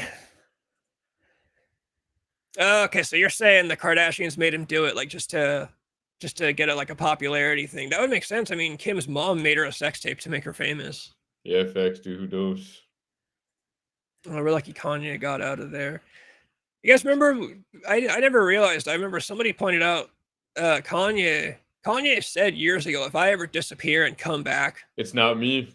And look what happened. He disappeared and came back wearing like KKK uniforms and shit. Dude, have you seen the videos of them finding some like homeless guy who looks brain dead in a park and it looks just like Kanye if he were like unkept for a couple months? Yeah, I saw that shit. Dude, if that's true, that's fucking wild if he's just like out there fucking crazy. So the real Kanye is just out there. They probably fought like MK Ultra'd him and fried him, and then they've got this clone Kanye. Oh, if only the Moore was in chat right now. Dude, facts, the Moore would know, bro, about fucking lobotomized Kanye. Shit, man. Yeah, and right now the Kanye that's out there is a clone. Is Kanye gone again? Like I haven't heard much about him again recently. Nah, I think he's if the current one is the real one, he's out there performing and shit. That's why I see so many 50-plus-year-old fun boys coming out of the closet. Yeah, they probably did. They've just wanted to their whole lives, and now they're like, "Full fuck, now's my chance." Yeah, true. Yeah, there's a documentary That's Bruce did. He interesting. said Chris would walk in. Okay, yeah. So yeah, there's a documentary. Chris Jenner would walk in on him wearing a dress or some shit and get mad. Mm. Yeah, for sure. He just has always wanted to. Back when he was doing Olympic sports, he probably liked wearing dresses and shit. And then Yeah, facts, and now he just feels like it's okay for him to do it and shit. That makes sense. how Lamar Odom got. You got to stop using that cock word. I'm not a fan of the word cock. Especially not in the YouTube chat, bro. Come on. Have some decency, Fizz. I don't even. Yeah. No, it's just never. That's never been my preference. It doesn't. You know, some words fit in your vocabulary, some words don't. The vernacular. Toss my Jesus fruit Christ. salad on the back 40. Oh. There are two back 40s. One is on a farm. One is where you dump your load. Jesus Christ, while behind. Pena Moche knows what's going on with Kanye. Thank you for the lore, bro. Kanye dropped Vultures 2 and hasn't been seen public since the album release. Pretty Oh, terrible and project. it was pretty terrible project. Fuck, dude. What is the Damn. last good album Kanye released? Kanye's Go album is fucking Graduation. That's a great album. Yeah, that's what everyone says. I've never been a fan of his. I mean, literally, I know Gold Digger. Now he's got a great song called Champion where he samples Kid Charlemagne by Steely Dan. It's a fucking great song. Okay, Francis should listen to that. I think Francis is a Steely Dan fan. Yeah, the funny thing is, Kanye, when he wanted to sample, he asked Steely Dan, and they originally said no, but then he ended up changing his mind, or they ended up changing their minds. Love when the chat gets wild. Yeah, the chat should be wild because it usually makes Facts. it easier. Yeah, Like- Mondays have been great. Shout out to you guys, chat. Yeah, Life of Pablo was not bad. I agree, Pena Moche. I know other songs by him. Okay, All of the Lights. I know that one. Well, that's a great song. It's an NBA 2K classic.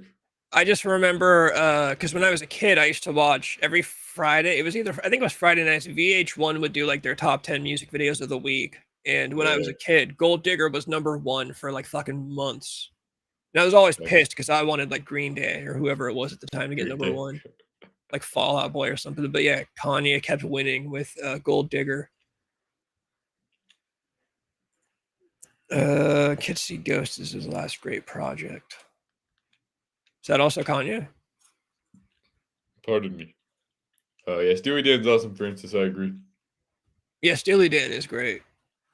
They're definitely one of those bands I didn't realize was great until I got a little bit older. Yeah, I know one of them passed away, unfortunately. I think it's just the main singer left.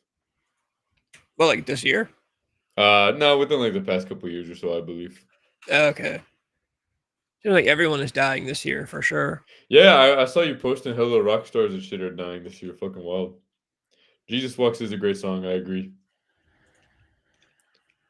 Like the only Kanye song that I know is a Kanye song. Are you saying Gold Digger?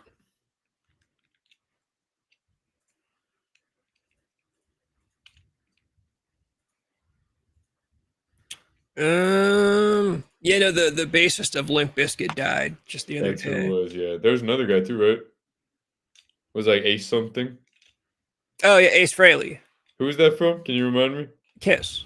Oh shit, dang. It's the original guitar player at Kiss. Yeah, he died first, and then like the next day or the day after that, the bass player from Limp Bizkit died. Dang, Limp Bizkit is a huge hit for WWE fans. May he rest in peace. Shit. Ace Frehley was the biggest deal, like as of recently, though, just because obviously Yeah. Kiss was huge. That Kiss is bigger than Limp Bizkit. There was some of the wrestling pages were posting like, "Oh, WrestleMania performer dies," and so many wrestling news pages use clickbait. So Dude, like, it's so WrestleMania, bad. I'm glad you're bringing it up. WrestleMania 19 performer dies. So you're thinking like, "Oh fuck, a wrestler died," and it's like, dude, the bassist of Limp Bizkit. Like, I mean, yeah, I guess Yeah. he's a WrestleMania 19 performer, but you could have come on. Yeah, for real. You're clickbaiting with that one, bro. How did he die? I saw that he had alcohol problem. Who, the Ace guy? No, Ace fell. Oh shit. Oh, he's Like, that old. fell. Fuck. He fell and then had a brain bleed, was on life support for like half a day and then died. The guy from Limp Bizkit, I think he had an alcohol problem. I think it was something to do with that. Pardon me. Yeah, alcohol will fucking get you, bro. Eventually it will. Yeah, alcohol has to be one of those shitty things that you get hooked on because you can buy it from the store, which I've recently learned that shit that you can buy from the store is like more detrimental than shit that you have to buy from behind a grocery store at 3 a.m. I agree. There's no fucking like hoops to jump through or nothing like that. You just pull up at the store and buy it. Yeah, Chocolate Starfish is a great album in general. I used to have that album and Significant Other, and they're both great, but I always like Chocolate Starfish a little bit Hot better. dog flavored water. Yeah, I always thought they were. It's cool now they're taken seriously because of nostalgia, which is funny because that is one of the topics that I will get to when we move on. We only have 2 more topics, but it's good that we're killing time with chat because since there's only Thanks. 2 more topics. I always thought Limp Bizkit's like a perfect example of like a band that's like a true product of its time. Oh yeah, they could have never existed at any other time. Exactly. Any other time it would look fucking ridiculous. Yeah, I don't even know how that whole thing started with. I mean, it really. I think a lot of people say it was. Some people say it was Rage Against the Machine. Interesting. I could see the argument. People say Rage Against the Machine is what really started because they started mixing like rap, Yeah. and, like, metal or rock music. They hate being associated with new metal, but they kind of are like one of the first. And even before that, you know, there was little things here and there. Like Anthrax did a track with Deftones Rule. I used to hate Deftones when I was in like middle school, but of course then I got older and realized Deftones are actually great. Yeah, I like the Deftones songs in the Dragon Ball movies. There's some good ones. But what was I gonna say? Well, what do you think about bands that don't like being like labeled under certain genres? Like I know Daryl Hall of Hall & Oates hates when people call their music he hates when people call it yacht rock. He really fucking hates that shit. I know Daryl Hall, he hates the term blue-eyed soul. Yeah, he hates that too, yeah. That's a little different. He thinks that's racist. It's actually really funny. I saw there, you know, Daryl Hall has a YouTube channel called Daryl's House where Yeah, it's good, dude. he had Patrick Stump from Fall Out Boy, and Daryl Hall was like, you know, I just think people say some shit and it's they don't mean it to be, but it's racist. And I thought he was about to go on some tirade about how, you know, some modern day. But then he was like, no, you guys are being racist to white people. And I was like, yeah, I fuck with this guy right here. Yeah, he talked about that shit on Billy Corgan's podcast too. He was like, Blue Eyed Soul, like that shit's racist. Like, I'm not Blue Eyed Soul, like I'm just a soul singer. Like, why are you making it a race thing when it's not a race thing? I guess blue-eyed soul is a term for when a white guy sings soul music. A soul music is, you know, tend to be thought of as black music. So they call it blue-eyed soul. And yeah, Hall is like, dude, I'm just singing soul music. Like, I don't know. You guys I'm a soul singer. I'm not, you know, don't make it a race thing when it's not, which I agree. I think people over racialize shit all the time. But I do think, oh yeah, there's always been a history of bands. Like all the 90s bands hated being called grunge. The Used originally hated being called an emo band. They were a rock band. I do consider them a little selloutish because nowadays they're like, yeah, we're the biggest emo band in the world. It's like, bro, now that it's a trending hashtag, you're cool with being called an emo band. Burt McCracken was just on Steve-O's podcast. By the way, Steve-O's a terrible interviewer / podcast host. Yeah, that's what we're talking about. Bring the Noise by Anthrax. Anthrax was one of the first metal bands to do like a rap thing like that. They had a rap track with Public Enemy. Yeah, there was that internet outage. I didn't really experience anything. Reddit didn't work for me. I couldn't leave a comment on the Rob Zombie subreddit, but that was about it. Yeah, it's funny, the internet outage. Do you know why? It was actually, I guess Amazon runs a lot of the cloud services that a lot of companies use, and their shit went out. I didn't realize Amazon was like the internet megalord. I don't even understand what like cloud service and all this shit is. Nah, me neither. I'm not technologically smart enough. Francis, I agree with Donald Fagen, bro. That's true. I don't blame him at all. That shit is not yacht rock. What is yacht rock? Does that just mean like chill old white dad music? Exactly, old white dad music. That's why I say, like, I don't know, it's kind of like a vague term in my opinion, because yacht rock gives the image that like it's like rich people music, which I would also like take offense to if I was the artist. I wouldn't even say Hall & Oates is yacht rock, really. I don't even think Hall & Oates is really rock. Yeah, I'll say it's more, I don't know what to call it, but I wouldn't say it's rock. I just think they're pop music. Yeah, it's like pop music, like pop, like R&B music. They were like Megadeth, but seeing how bitter Dave Mustaine is about getting to go to Metallica. I always liked, well, when it comes to music, there's more music from Metallica that I like than Megadeth. I do like Dave Mustaine. I know he's obviously bitter about getting kicked out of Metallica, but I mean, dude, who wouldn't be? Like, if you got kicked out of a band and then the next day they became the biggest band in the world, like, dude, I would also be pissed for the Oh, rest of my life. I would be pissed off too. Fuck that. It also just goes to show you, like, there are some people that can never be satisfied. Like, Megadeth is also one of the biggest bands in the world, but Dave Mustaine is still mad about getting kicked out of Metallica. It's like, bro, you've got platinum records and you never have to work a day in your life again, but you are still mad. Yeah, I agree. So, I always hated Real Big Fish. what the fuck is Real Big Fish? It's like some ska band.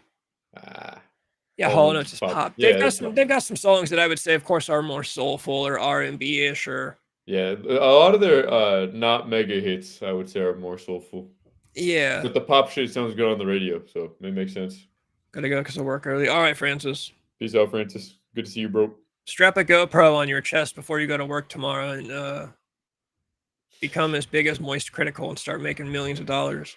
Facts. Francis could be like the the working class hero, bro. Yeah, you could take over the internet doing some niche shit like that. Yeah. Think about their songs, listen to there's a pop to it makes you want to dance like you do want to dance like Carlton to some Hall & Oates songs. Yeah, exactly. Dude, Hall & Oates is fucking awesome. The Labubu is the Labubu, top trend to disappear now. The Labubu thing was like the dumbest shit. Oh, exactly. Of course it's gonna fucking disappear. It's a stupid little fucking demon doll. Fucking weird. There's a girl, that girl Mary Morgan that I like from that Pop Culture Crisis show that I always talk about. She had this kind of theory-ish kind of thing that girls that are that like actually want children but won't have children, they got Labubus to take place of their children, basically. And she's got all these really cool theories. They're like they seem like to be half joking but half serious. She did mention one Yeah. actually. I think I saved it. Like And there's it's some funny truth 'cause to it. this would relate to me the most out of anybody in the fucking world. She found some clip online, and it was some girl. Okay, yeah, so there's this girl posted a picture of herself with a pill bottle, and she said, debating on getting a medication because I can't get over my breakup after over a year. Jeez. So dude. Mary tweeted and said, I'm convinced that a huge reason why people obsess over their exes and can't move on after breakups these days is because they had premarital sex, oftentimes while living together, and you're just not meant to be that close to someone and then never see them again. Shit, what do you think about that? I mean, obviously it depends, I think there's a lot to it. It depends on who the person is. So a lot of people have a shit ton of sex and they don't care at all, but I do think it makes sense. Like back in the day, Yeah. nobody was moving in with people and just like fucking on first dates and then just never seeing someone again. Yeah, it's facts. The human brain, like we didn't evolve to do that shit. Like that's not our fucking primal instinct. Like, So to now do when you that. got someone that can't get over someone, Yeah, like, no, well, yeah, you were as close to somebody as two humans can possibly get for like 5 years. Like, what do you expect is going to happen? facts. Yeah, Fizz, I'm very well versed in the Pokemon scene, man. It's pretty wild. Oh, I saw a clip today where people are using their kids now. Some guy was going around with a Yep. shopping cart with his kid in it, and he was taking down all the cards off the shelf. Yeah, because a lot of places like Target will only let you buy 2 products per customer. So if you bring your kids, you can get 2 per kid. Dude, it's fucked up. Fucking bums, man. Just get a fucking job. Yeah, scalpers ruin everything. It's ridiculous. Do they just take all the cards and sell them for more? Exactly, yeah, because Pokemon over the past 10 years has outperformed the S&P 500 like in insane amounts. Like Pokemon's worth a lot of money. So they'll either take it, open it, sell any good cards, or what a lot of people will just do is buy it at the store for retail and then sell it for like 20% more. And the demand is so high that they could do that, and it's a successful business strategy, dude. It's fucked up. Dude, why don't we just do that shit? Because it takes a lot of fucking. I mean, you could. No one's stopping you. You just have to be in the know. I would recommend it. Yeah, the guy that made Labubu now is richer than any toy company. Yeah, there's always some one lucky guy out there that like just creates something stupid and then becomes a multi-billionaire. Yeah. Fizz saying that Labubus are worse than like Beanie Babies and shit. It's all the same shit to me. It's just like a toy trend. All toy trends go away unless it's Pokemon, bro. Pokemon's like the only franchise that's truly fucking unstoppable. Yeah, I was gonna say the Labubu thing definitely is just like the modern day Yeah. Beanie Baby. It's the same shit. They're all the same. The Beanie Baby thing, I think people just look back on fondly because it was in the 90s. Yeah, it's that nostalgia. Yeah, Fizz, there's lots of videos of people fighting over Pokemon cards. But, I mean, they fight because they see it as money. It's pretty wild. Yeah, if it's true, yeah, you do have to put in a lot of effort. You have to wait in line a lot. And I think the profit margins are not big enough to justify not just working a regular job. Yeah, I guess that would make sense. So it's probably rich people that are doing it anyways. Yeah, that's why I've always thought it's people that have a lot of extra money and can buy enough to make it worth it, or have like their own store and shit. Yeah, the boo-boos are for those Disney adults. Yeah, I don't really know the demographic. I just think they're stupid. Dude, I saw a Disney adult video. Annie, I think I sent it to you. So I don't think I can find it right now, but Yeah, saw a Disney adult video. I don't know. It was like Disney adults singing about. I don't know. The Disney adult thing is just fucking weird. have you seen the videos back when COVID was still a thing, and they were letting people in after COVID for the first time, and there's fucking adults crying because they're so happy to be at Disneyland. Jesus Christ. Dude, it's fucking terrible. Like, oh fuck, dude. I like Disneyland. I like Disney and all that shit, but some people are way too fucking into it, bro. Yeah, I do too. I would go tomorrow if I could. The last time I ever Yeah. got to go was on Halloween, like 4 or 5 years ago. Like, weren't I you just like I wouldn't Jay I wouldn't make Gatsby or it. some shit? What? Weren't you like Jay Gatsby or some shit? Yeah, we dressed up as Gatsby and Daisy. I just wouldn't make it my life and personality. Yeah, exactly. It's a cool hobby, but your hobby shouldn't be your life. Disney adult for like 2 weeks. I mean, she probably just wasn't hot enough, bro. If she was hot, you would have stayed with her. It's like people that are just like so I think it's a lot of millennials. It's funny, Yeah, I was gonna bring definitely. this up when I brought up the When We Were Young festival, but I think the millennials, I think in like 100 years, Mm. people are gonna look back on the millennials as the generation that like didn't grow up. Yeah, Like like refused to grow up. there are still like people in their 30s and 40s going to the When We Were Young festival, crying when they see Panic at the Disco. Which, by the way, I still love these bands. I still listen to these bands, but I'm not spending hundreds of thousands of dollars flying to Vegas and crying about it. I'm not going to Disney. It's, people are going to Disney and making their whole personalities about Disney. They Yeah. know there's a lady who was an actress in the Harry Potter movies, and she made some comment in an interview recently, and Harry Potter fans got mad at her, and she was saying, I loved making those movies, and they're great stories. But she's like, I see all these grown adults that come to me and they say, hey, yeah, we're having a Harry Potter themed wedding. And she's like, dude, you were a kid when you saw that movie. Like, that's cool. Yeah. If you want to watch it, that's fine. But a fucking Harry Potter wedding, like, you're going to make this your whole life? Like, what the Yeah, fuck you is wrong gotta with let you? it go, man. You gotta let it go. I didn't realize that she was as big as she was. You mean as big into Disney or as big? I think he's implying that she's fat. How could you not tell she was fat? Was she wearing like a triple XL hoodie every time you saw her? She fucking catfished our boy Fizz.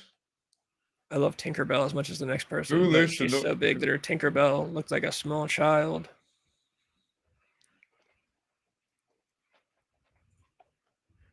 Who lives in Northern California and goes to Disneyland 4 times per year? Yeah, that part is ridiculous. 4 times a year is pretty wild if you live in NorCal. I think even if you fucking live in, I guess if you live like right next door to Disneyland. I was gonna say when I lived like fairly close to Disneyland at one point, and I had a season pass. I think I went like 8, maybe like 10 times that year, just because it was something cool to do after class. Yeah, And it's free if you. Oh fuck, my bad. It's free if you have the fucking pass. Well, free. better over the phone. Yeah, Disneyland is expensive as shit. Dude, it's not even like just the ticket. You have to pay. Dude, it's like fucking $30 to park your car. You have to pay for food. If you want to buy like a sweater, is like $60 too. It's fucking wild, bro. You can rack up 1,000 easy.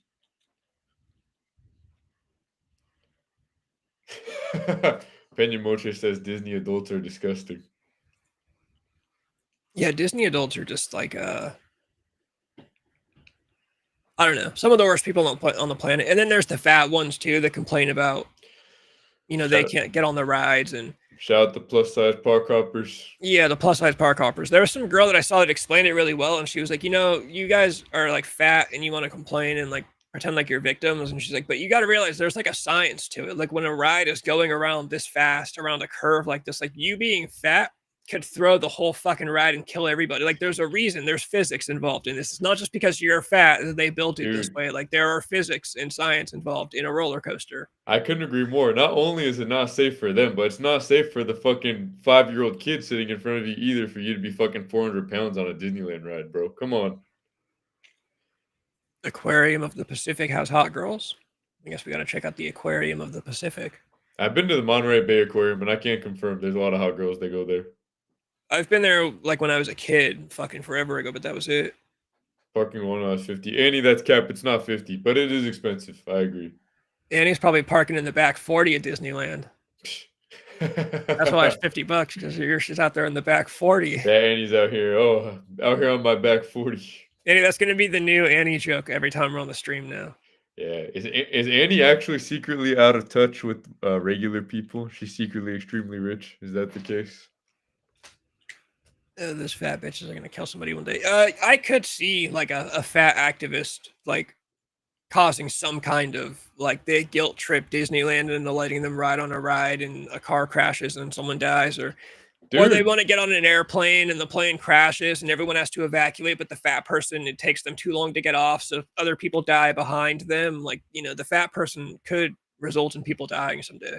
I don't know if you've seen, but someone just died at Disneyland. They had a heart attack unrelated to anything at the park, and then they took them off property for them to die, so they could say that they didn't die at Disneyland. This happened like last week. Weren't they like not declared dead until they got off? Exactly. They try and get them off the premises like ASAP, but it could just also be like to get them help. I don't know. But I have read that if someone dies in Disneyland, their first concern is just get them the fuck out of here so they don't die here. So they can say no one dies there. Penny Mocha, I can't agree with that. As much as Disneyland is fucking very money hungry, I would definitely pick it over Magic Mountain.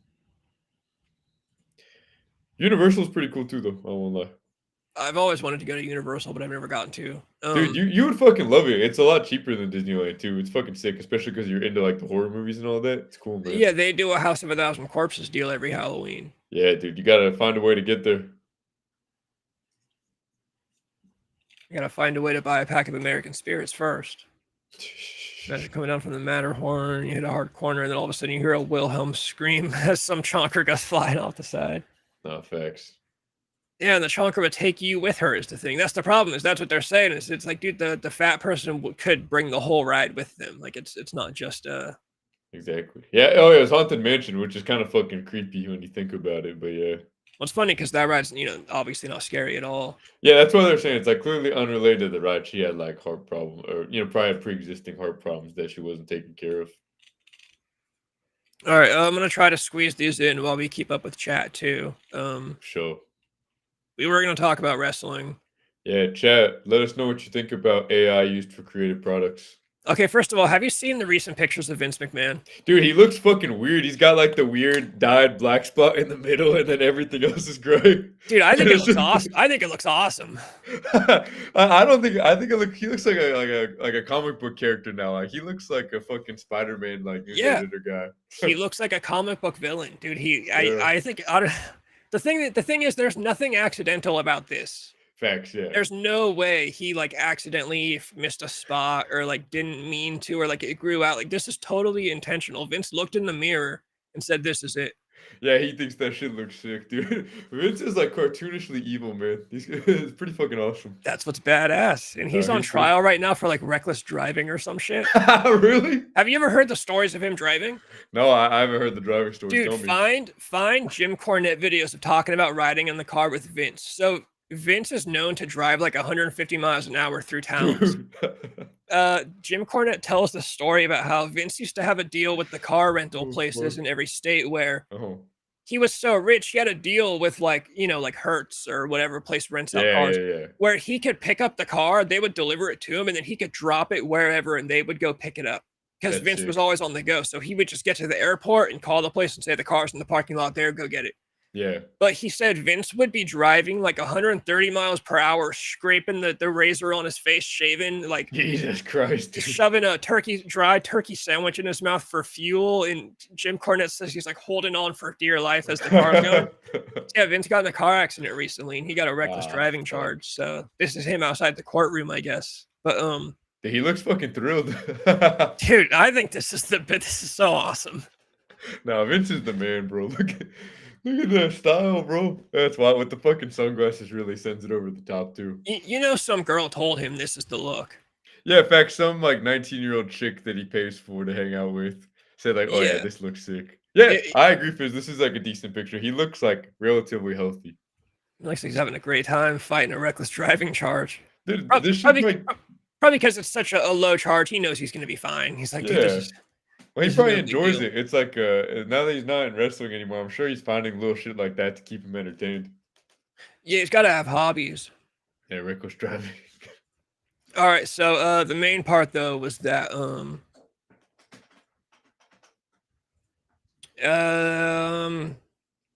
so there's this report from Dave Meltzer's company. So again, always a grain of salt, Wrestling Observer, because Dave Meltzer's saying this shit. WWE has reportedly hired a new senior director of creative strategy, Cyrus Kausari, focusing on AI-based storytelling and integration. The AI service has suggested there's a report that they tried it out once in the first story that AI came up with was bring back Bobby Lashley and make him somebody obsessed with Japanese culture. Jeez, that sounds awful. It says he was introduced to the creative staff by Triple H. Triple H said that Kausari would lead WWE's transition to AI-based storytelling and integrate AI into creative services like video and graphics. Fucking hell, man. Well, who is this Cyrus Kausari guy? Does he have like a background in wrestling at all, or just some random fuck? I don't know. It doesn't say. I would Yeah, imagine not, because it seems like WWE has been hiring a bunch of just random business people lately. Dude, right? I almost don't believe that Triple H would bring this guy in, though. To me, this seems like Oh a yeah, TKO move. this is absolutely a TKO hire. Yeah, there's no way Triple H is down for AI storytelling. It's TKO that would be saying we want to quit. They want to fire the writers. They want to pay. Dude, I searched up the guy, and the first thing that popped up is his fucking LinkedIn. And yeah, he just started working at WWE. He says. Yeah, no, he's definitely just some business guy they found. Yeah, he says Like if that you- one guy that's also a co-owner. What's his name? The Indian guy or that now works with Triple H. Yeah. He's like the co-CEO. The fuck is his name? Nick Khan. Oh yeah. Him. Like he was just a business guy. Interesting. They've just got like a whole bunch of just business guys working. And WWE used to always be, I always thought the thing about WWE was that it was always kind of an island unto itself. Like you had like Michael Hayes, what's his name? Michael Hayes. Yeah, Michael Hayes, yeah. Yeah, Michael Hayes was like a big shot business guy in the WWE. There's no other company in the world that has a Michael Hayes looking motherfucker running around making business decisions. Like WWE was facts. always this kind of world unto itself. It was a multi-billion-dollar business, but you know, they have positions called producers, and those producers go over wrestling matches with people. Like it's its own thing. Exactly. It was its own self-contained bubble. A big fucking bubble, but it was like its own thing. Like everyone stayed in-house, which I always thought was cool. I think the product is hella watered down, especially if they're going to start making everything for AI. Yeah, and now that they're bringing in these just like generic suit and tie business guys, you can tell it's not being run by wrestlers like it used to be. Yeah, dude. Well, for fucking this Kausari guy to come in and he says that he loves wrestling. I saw it on his LinkedIn profile, but dude, that doesn't mean nothing. You're not involved in the business ever. It's not the same thing. And what was I gonna say? Yeah, for the first storyline for it to be Bobby Lashley being a fucking weeboo, I don't like the sound of that. That is hilarious. Yeah. Yeah, dude, it would be a terrible idea. Like I said, grain of salt. Dude, Dave Meltzer is like the king of just saying shit, and then when it doesn't happen, he just says, "Oh, well, they changed their minds." It's like a meme at this point. Dave Meltzer will just say some shit, and then when he's wrong, he'll just say, "Oh, well, they changed their plans." Of course. Yeah, get out of jail free card. I'm really hoping it doesn't come to fruition. I think they're actually doing a pretty good job recently with like Braun Breaker taking the fucking title. I hope they just stick with shit like that, dude. Don't let fucking AI promote some bullshit. What is this? The Sacramento and the A's are teaming up? Oh, you're talking to the right guy, Fizz. Yeah, I've seen that too. I think they're gonna end up moving to Vegas, bro. For everyone in chat that don't know, the Oakland A's, former Oakland A's, played in Sacramento last year because the owner is gonna move the team to Vegas, so they're in Sacramento while the stadium in Vegas is being built. And some people are theorizing that they're just gonna stay in Sac. I don't think so though, bro. There's too much money to be made if they move to Vegas. Yeah, I can't imagine Sac having enough money to compete with Vegas. Exactly. And in Sac, they play at the Rivercat Stadium, which is not an MLB-sized stadium, bro. MLB-sized stadium is like 50,000 people. Sac fits like 10,000. There's no way they stay. The only thing Sacramento has to offer is if they light up the green beam instead of the purple beam. That'd be sick. Dude, speaking of the purple beam, did you see that Westbrook is on the fucking Kings now? I don't know if you keep up with basketball anymore, but No, I didn't see that. dude, yeah, it's fucking wild. He wears 18 too now. It looks fucking ridiculous, but that's besides the point. Anyways, Oh, that's uh, hilarious. yeah, fucking AI needs to stay the fuck away from WWE, bro. Please, God. I really don't want that shit. Yeah, they really need to go back to just having like 2 or 3 core writers. Dude, I agree. They need to fucking get in the trenches, like lock themselves in someone's house and just put out good product again. Like get 2 or 3 guys who really know the business, who are veterans of the business, and have them because like I feel like only people that are truly familiar with the business and are truly from the scene can really make good wrestling product because they know what's good. Yeah, that's how it used to be. Like Jim Cornette, when he was a writer, Yeah. Jim Cornette lived that fucking business. Yeah, dude, he Penny Moche, fuck you. Anyways, but like Jim Cornette cares so much about wrestling that he wants to outlive shit stain so he can piss on his grave, bro. Yeah. Yeah, Penny Moche, I'm a lifelong Ace fan, bro. I know they suck. Come on, man.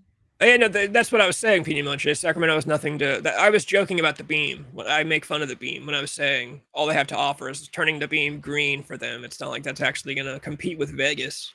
Nah, Fizz, I completely disagree with you. The Bay Area and Sec are both interesting for different reasons. Sec is ghetto in its own way, man, if that's what you're implying. Yeah, I used to buy drugs in Vallejo. That was a trip. Yeah, dude, Sacramento's always had like ghetto ass parts though. I feel like gang culture is more prevalent in Sac now than it is in like Bay Area. I feel like, especially like people complain about San Francisco. I'm like, dude, there used to be like actual like gang shit in San Francisco. I feel like it's like not nearly as dangerous as it was in like the 90s. There are some good rappers that came out of Sacramento back in the day, some good gangster rappers, but that's also aside from this. I guess one more WWE thing that I saw from the same Twitter was, so some people think Chris Jericho is coming back. It just says the reported idea from those in WWE is that Chris Jericho is returning for a retirement tour, a Hall Oh, of Fame yeah. induction. I think that would make total sense. He's obviously going to come back at some point.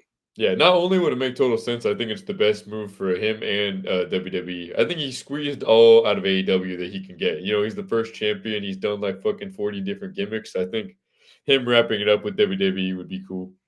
Yeah, there's not much else he could do in AEW. Sac is the best city in the Central Valley. Actually, Sac isn't even in the Central Valley. This starts in Stockton. And the Central Valley is like hell on earth. Except for some reason, I'm always called to the Central Valley. Even that Scarlet girl I pulled up on the stream last week, she was telling me that she has like an aunt that lives in. Was it Fresno?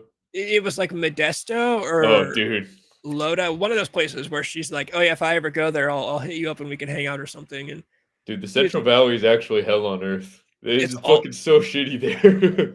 it's always the Central Valley that comes into my life. Like I met, I dated a girl from there when I was like when I was 19. And then later in my life, I started buying drugs from there. An ex-girlfriend moved to Lodi for a while. Just, yes, for some reason, I cannot stay away from the Central Valley. That was basically the hometown of Champagne girls. We used to play house parties in Stockton. And The Central Valley is charming in like a real shitter way.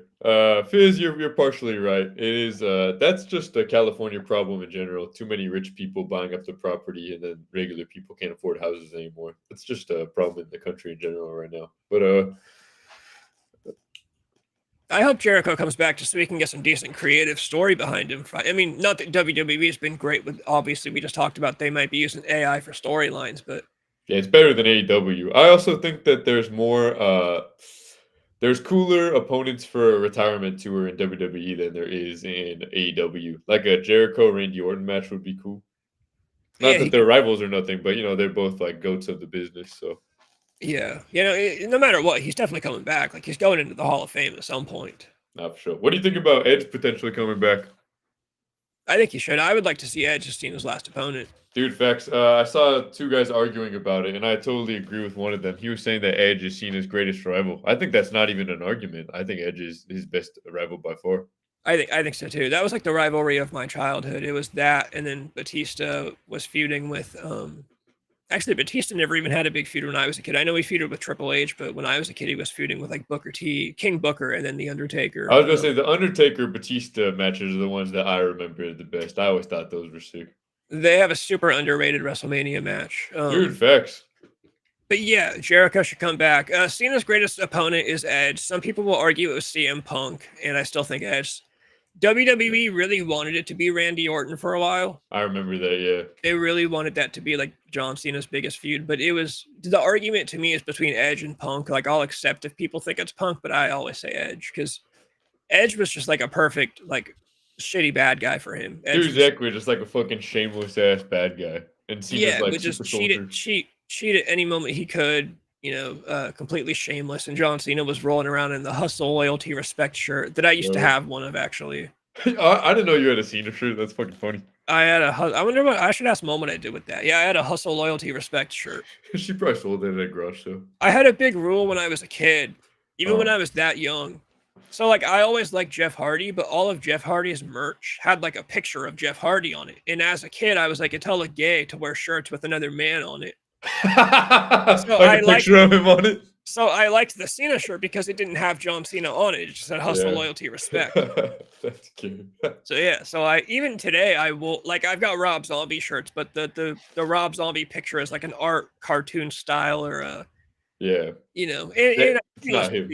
on the person or the shirt. If it's funny enough, I'd wear it. But yeah, back then I was like, no, it's hella gay to wear a shirt with a man on it. So I'm not gonna buy this Jeff Hardy because I really wanted a Jeff Hardy shirt, but they were obviously for teenage girls. It would literally just be like a shirtless Jeff Hardy on a shirt or something. Yeah, true. Shirtless photo. I kind of see where you're coming from a bit more. But if it were just a photo of Jeff Hardy, like, I can't wear it. That shit's gay.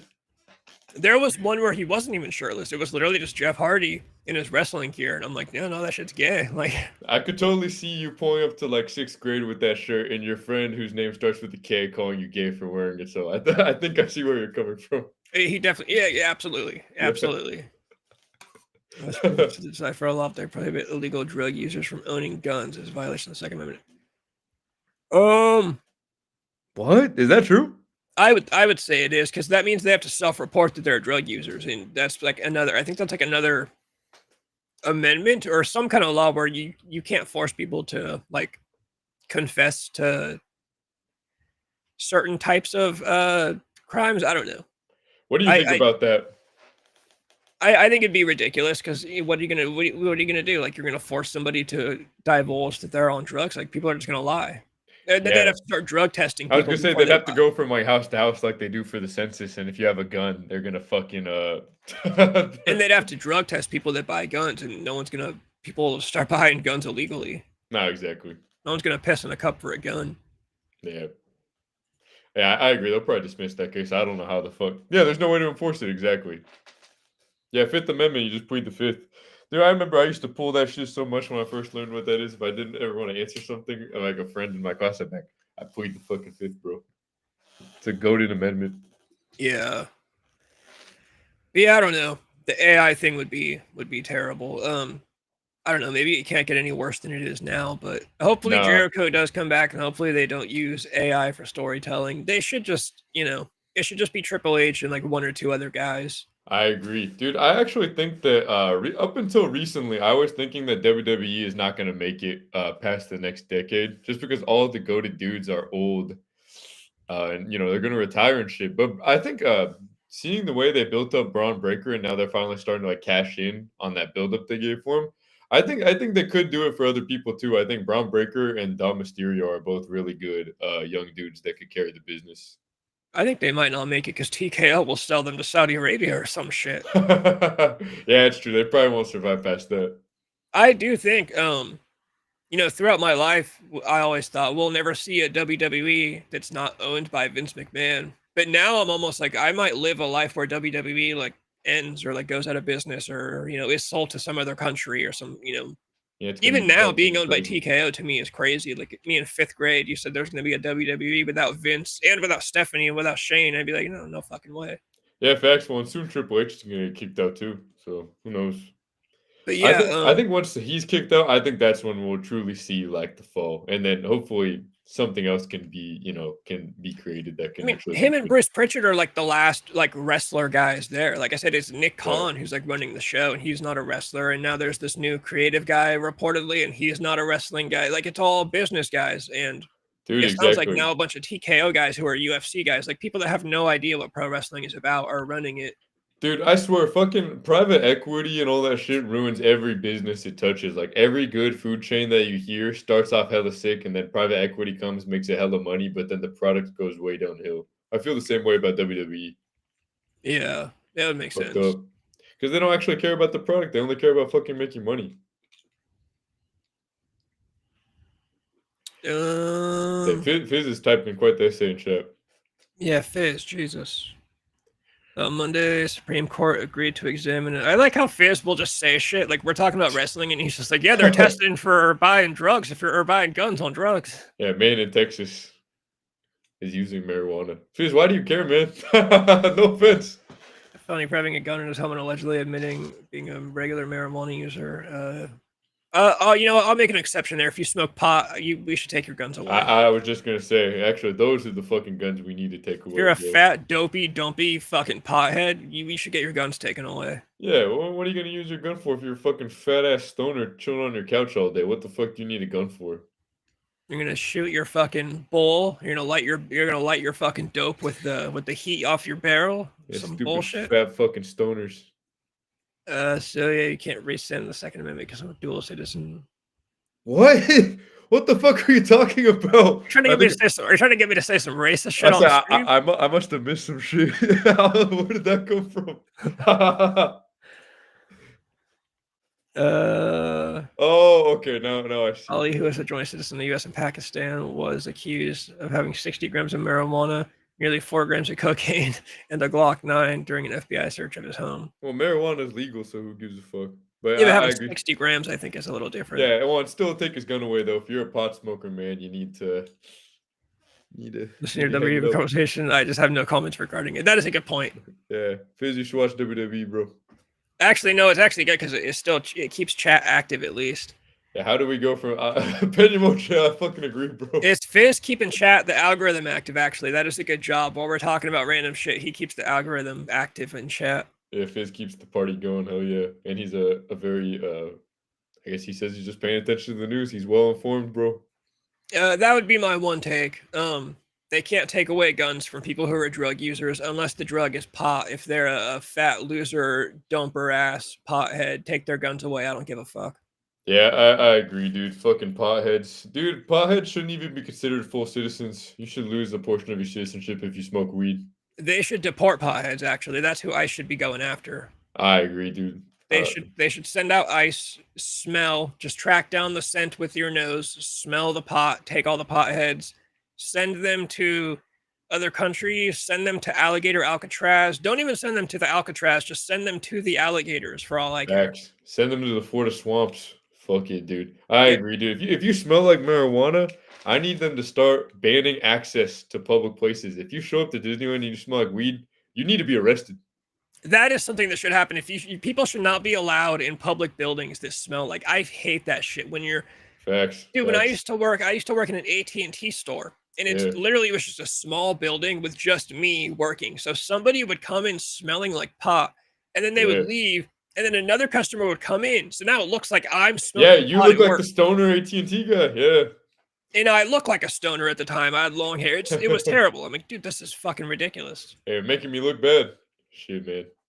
I did not watch the match, but I saw highlights from it, and it was cool. It was a bummer that Edge and Christian couldn't be there. Dude, facts. I wish they could have been there. Did you see Jeff Hardy swanton on the table, and he landed on the table and only hit I think it's Bubba with his legs?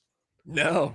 Yeah. Well, I mean, it makes sense. They're both fucking 50 whatever, so they're trying to save each other's bodies. It was a cool swanton though, or senton, whatever it's called. Fizz, if I was ever gonna move, to another country, it would be Japan too. I would have to say that.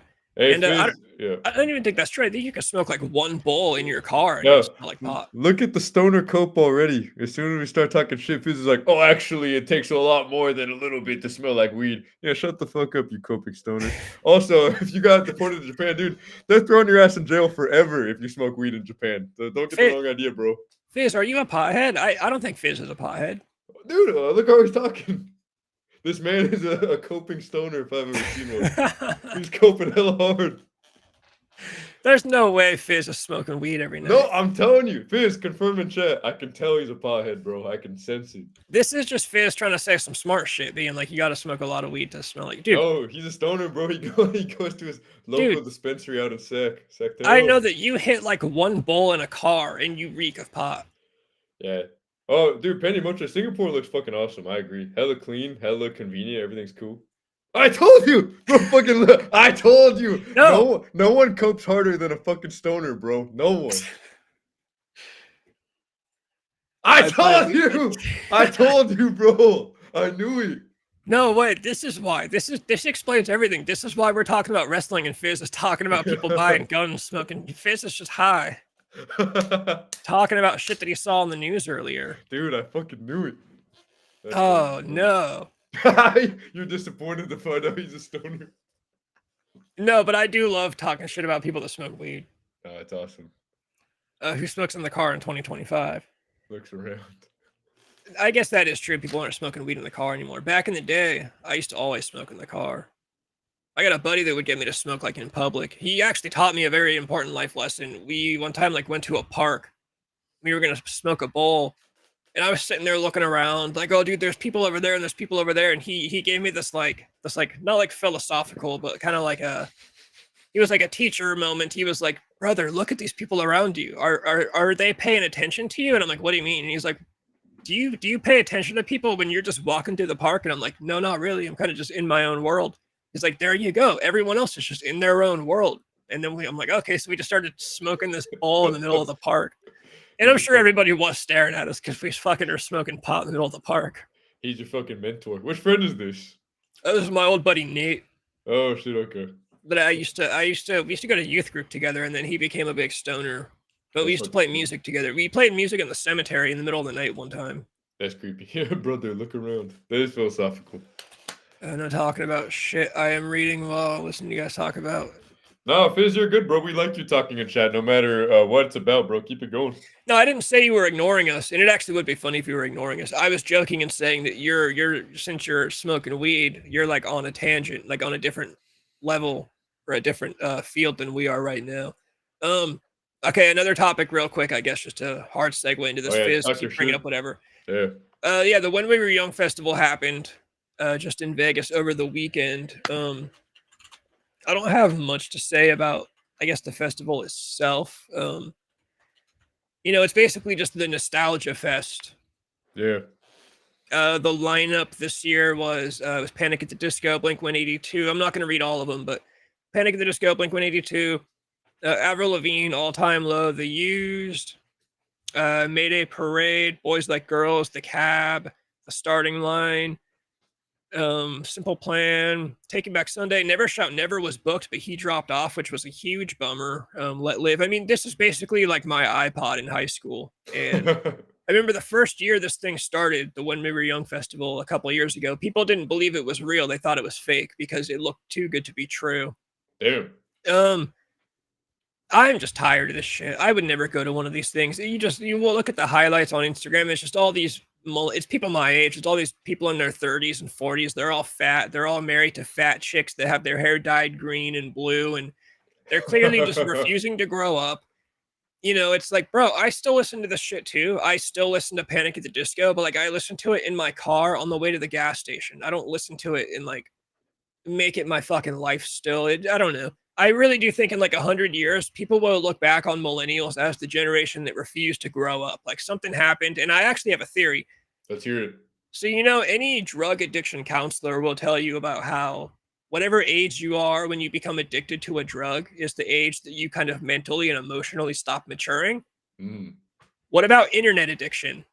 Oh, damn! Dude, you gotta make a video just on that. What about all these people that got hooked on social media at the age of like fucking 17, 18? Now they're fucking 32, spending thousands of dollars going to When We Were Young festival, crying, watching Panic at the Disco. Dude, they're hooked on the internet, and they're fucking way. That's actually genius. They're emotionally stunted, and it's true for all millennials. I mean, Disney adults also emotionally stunted people, probably whatever age they were when they first got their iPhone. Facts, dude. Fuck. I think that's it. Dude, I could totally see that being the case. The worst thing about the When We Were Young stuff too is, like I always say, all these people, oh, my fucking emo phase, and it's like, bro, you were calling me a faggot in 8th grade for wearing fingerless gloves, and now you're talking about your emo phase, and shut the fuck up. Fact. Do you have any like mutuals or like people you follow that are going or that went? I guess if it already happened. don't I know at least one person that went, and she is like a 50-something-year-old mother. Oh shit. Okay. I don't think there's anyone else. There's an obnoxious influencer type chick that I follow that went. I've known some people that have gone. I think I worked with someone at my last job that went to one. I might go to one, like if the chance ever came up. Well, it sounds like the set list is pretty fucking stacked from what you're saying. Well, first of all, I hate festivals. I'm tired of festival culture. Yeah. It's basically Van's Warped Tour, except they don't tour. You know, that was the special thing about Warped Tour. It was that they came to your city. You know, this is just 2 days in Vegas. So Yeah. it's like, I'm not going to spend money to fly out to fucking Vegas. Facts. Fizz, you're good, bro. Don't worry about it. I know, Fizz, you're good. Although if you weren't high, you probably would have figured that out. I'm just kidding. Yeah, maybe if you save some money on the weed, you could get better internet, bro. Now we have something to talk shit back to Fizz about. Now we finally got something on him. He's a fucking stoner. Jesus Christ. Yeah, dude, I would be interested to see if there's any like any more evidence to support your fucking theory that these people are all just, you know, internet fucking scrolling dopamine addicts that never grew up past the age of 18 when they got their first iPhone. Yeah, there has to be, because it's Dude, like I said, like, and it's the fucking millennials. wild. The millennials are like the first generation of people to be like, oh, I'm 33 and I'm still young. Right, no, you're fucking middle age, motherfucker. You're bald. Like, what are you talking about? Dude, life expectancy in America is 72. 33 is absolute. That's middle, bro. Just about. It is also funny how they like to play it both ways. Like, they love to claim that they're 32 and they're still young, but they're going to a festival called When We Were Young. So it's like, which one is it, bro? When you were young. Penny Mochak, I completely fucking agree, bro. It could have been the greatest retirement tour of all time, and they just didn't know what the fuck they were doing. Yeah, I feel like it started off hot. Yeah. I really feel like when they turned him, I don't know, when they turned him heel, I liked the heel Cena, but it was weird to do it for his retirement tour. I And then when they agree. turned him face, just out of nowhere, just right back to babyface, that's when I was like, okay, what the fuck? Like, nothing even happened. He just came out one day and it's like, I'm a good guy again. Nah, for real. What they should have done is they should have had him come back, not announce that he was retiring, and then, you know, have him be heel. And then once he does his face turn, then announce the retirement tour and take care of it. That's how I see it. Yeah, something different. I know Vince Russo, so take it with the biggest grain of salt you Shit can stain. possibly carry. Vince Russo made some claim that he heard from some people inside WWE that Cena's unhappy with his retirement tour. Dude, I bet he is. He's the fucking best of all time, and that's all they can do for him. Like, that's the writing and the planning that they give him. I'd be pissed too.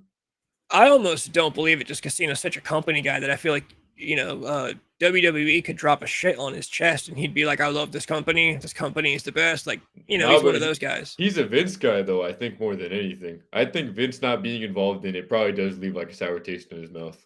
That probably is true because now it literally is Triple H running his, or TKO, it seems. TKO's just been the worst thing to ever happen to WWE. No, facts. They've taken the product in every single aspect. It's worse than it used to be. There is, in my opinion, there's in no way has it gotten better since TKO took over. Yeah, they've not only not improved anything, they've literally lowered the quality of everything. Yeah. Dude, the advertisements in the ring still kills me too. Oh, dude, I know. It looks so fucking corny. It looks like a dark match every time now. Why is the ring fucking black, bro? It's ridiculous. Even the black ring, it doesn't bother me as much as just the Prime bottle in the middle of the ring, or the Doritos logo on the. Dude, when they have advertisements on the ladders and shit, or on the tables, it's like, dude, what the fuck? No, it's so bad, dude. Like, do you remember the little wrestling ring, like the toy ring we had when we were kids? Can you imagine the one that's gonna come out today and it's got a fucking Prime bottle in the middle of it, and that's what kids are gonna play with? Yeah. Ridiculous, bro.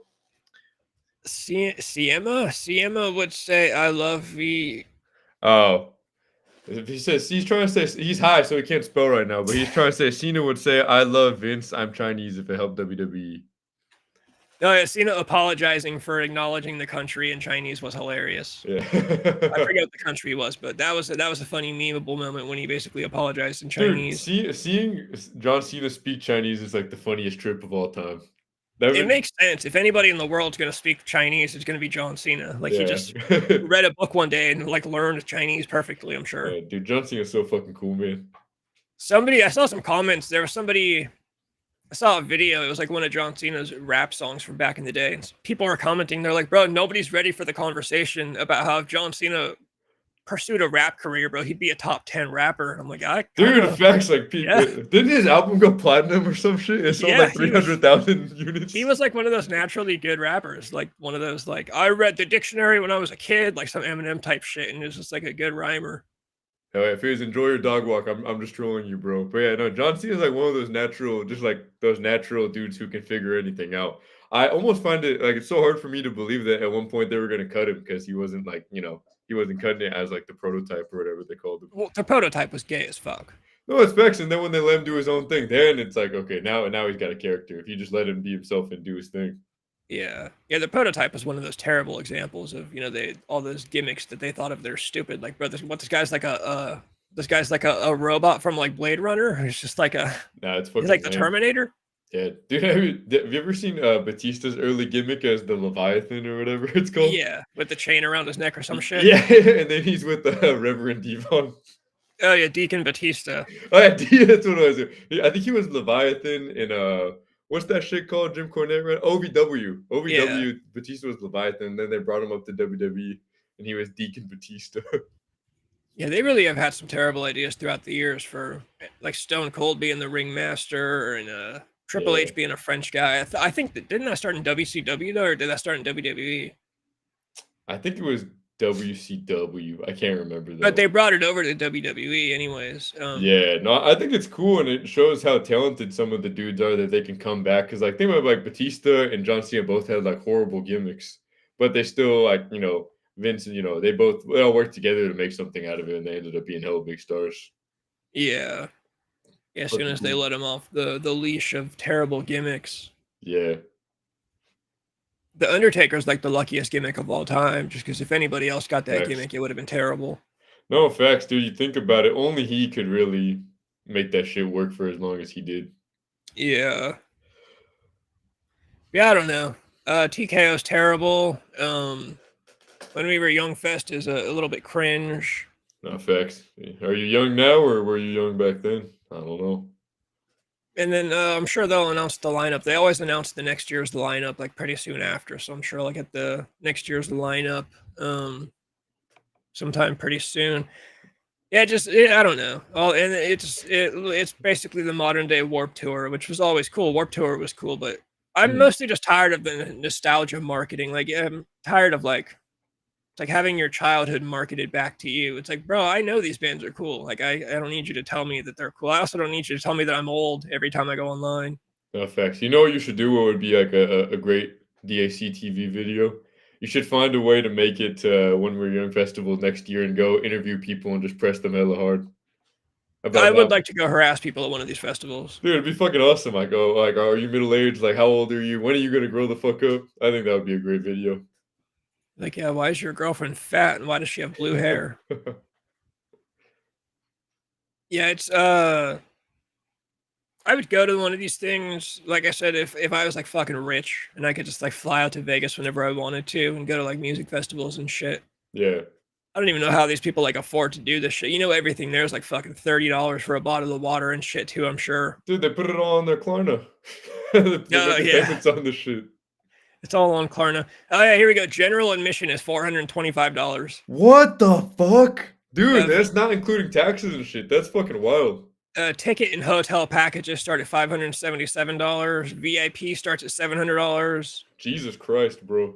Yeah, general admission it's $500 if you're looking to just go for one ticket to go to this fucking festival. So I'd have to fly out there, right, and then pay for the $500 ticket.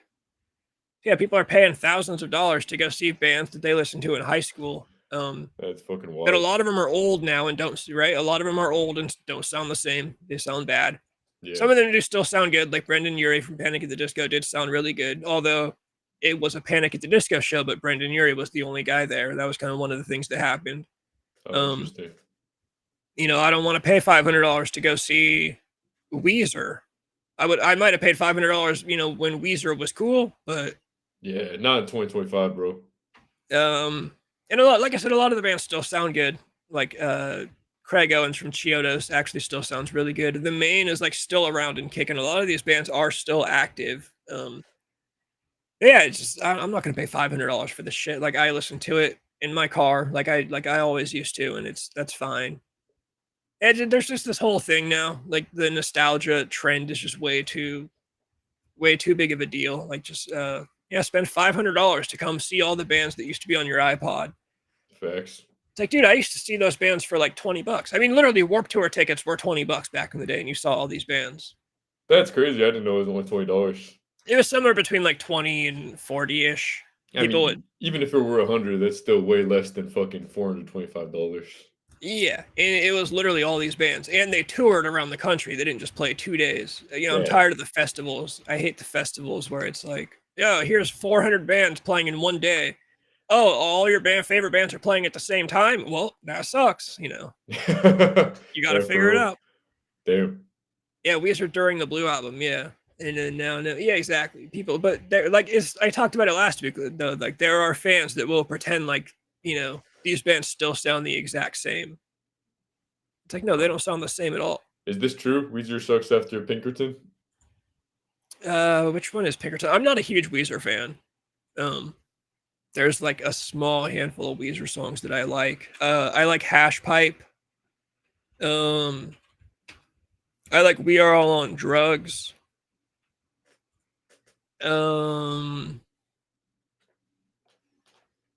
Yeah, no, I'm not a huge Weezer fan, so I don't know. I hear people say the Blue album is the best. I hear some people say, I think some people say Pinkerton is the best, or that might be like a hot take. I'm not sure. I've seen Weezer live. I think I saw Weezer. I saw Blink-182 on their first reunion tour back in like the day.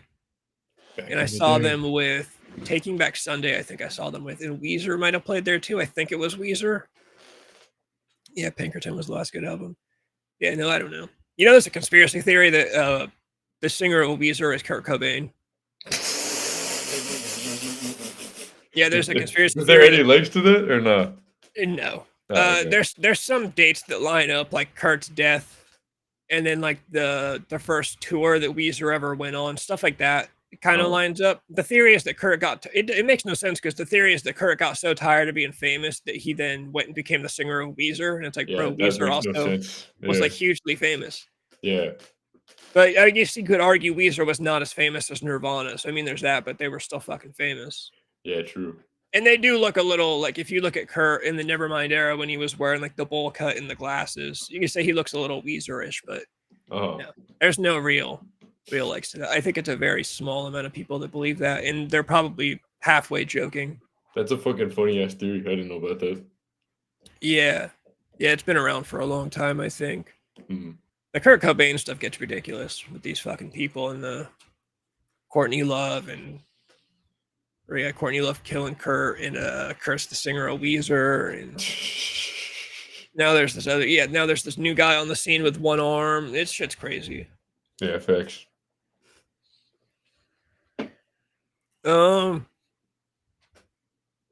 don't know. I'm about to call it. Is there anything else? For sure. Nah, I'm super happy with tonight's stream. Thanks, chat, for pulling through and turning up so much. Hella messages tonight. Thank you, guys.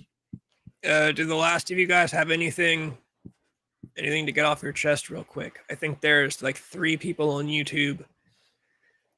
It tells me there's 2 people on Twitch, but you never know. There's always one ghost on Twitch, and then sometimes there's like one passerby. There's always a bot. The stream boo. If there's 3 people on YouTube, it's probably Pina Moche and Fizz, and then it's probably Dixon Cider 222. I was gonna say Dixon Cider now. I'm gonna have to get used to that. Facts. I was about to say his name. I'm like, no, it's not his name. New username, bro. Dixon Cider 222. Dixon Cider's actually a great name. That is a great name. Fucking classic. I would call something Dixon Cider. I don't know. I was gonna say a band, but no, that'd be a terrible band name actually. But good name for a YouTube handle, bad name for a band. Facts. All is well. All right. Right on. All right. Well then, yeah, fuck it. I'm gonna hit the outro. Show. Peace. See you guys next week. Right on. And we're all here today to groove and have a beautiful time together, and that it's only the beginning.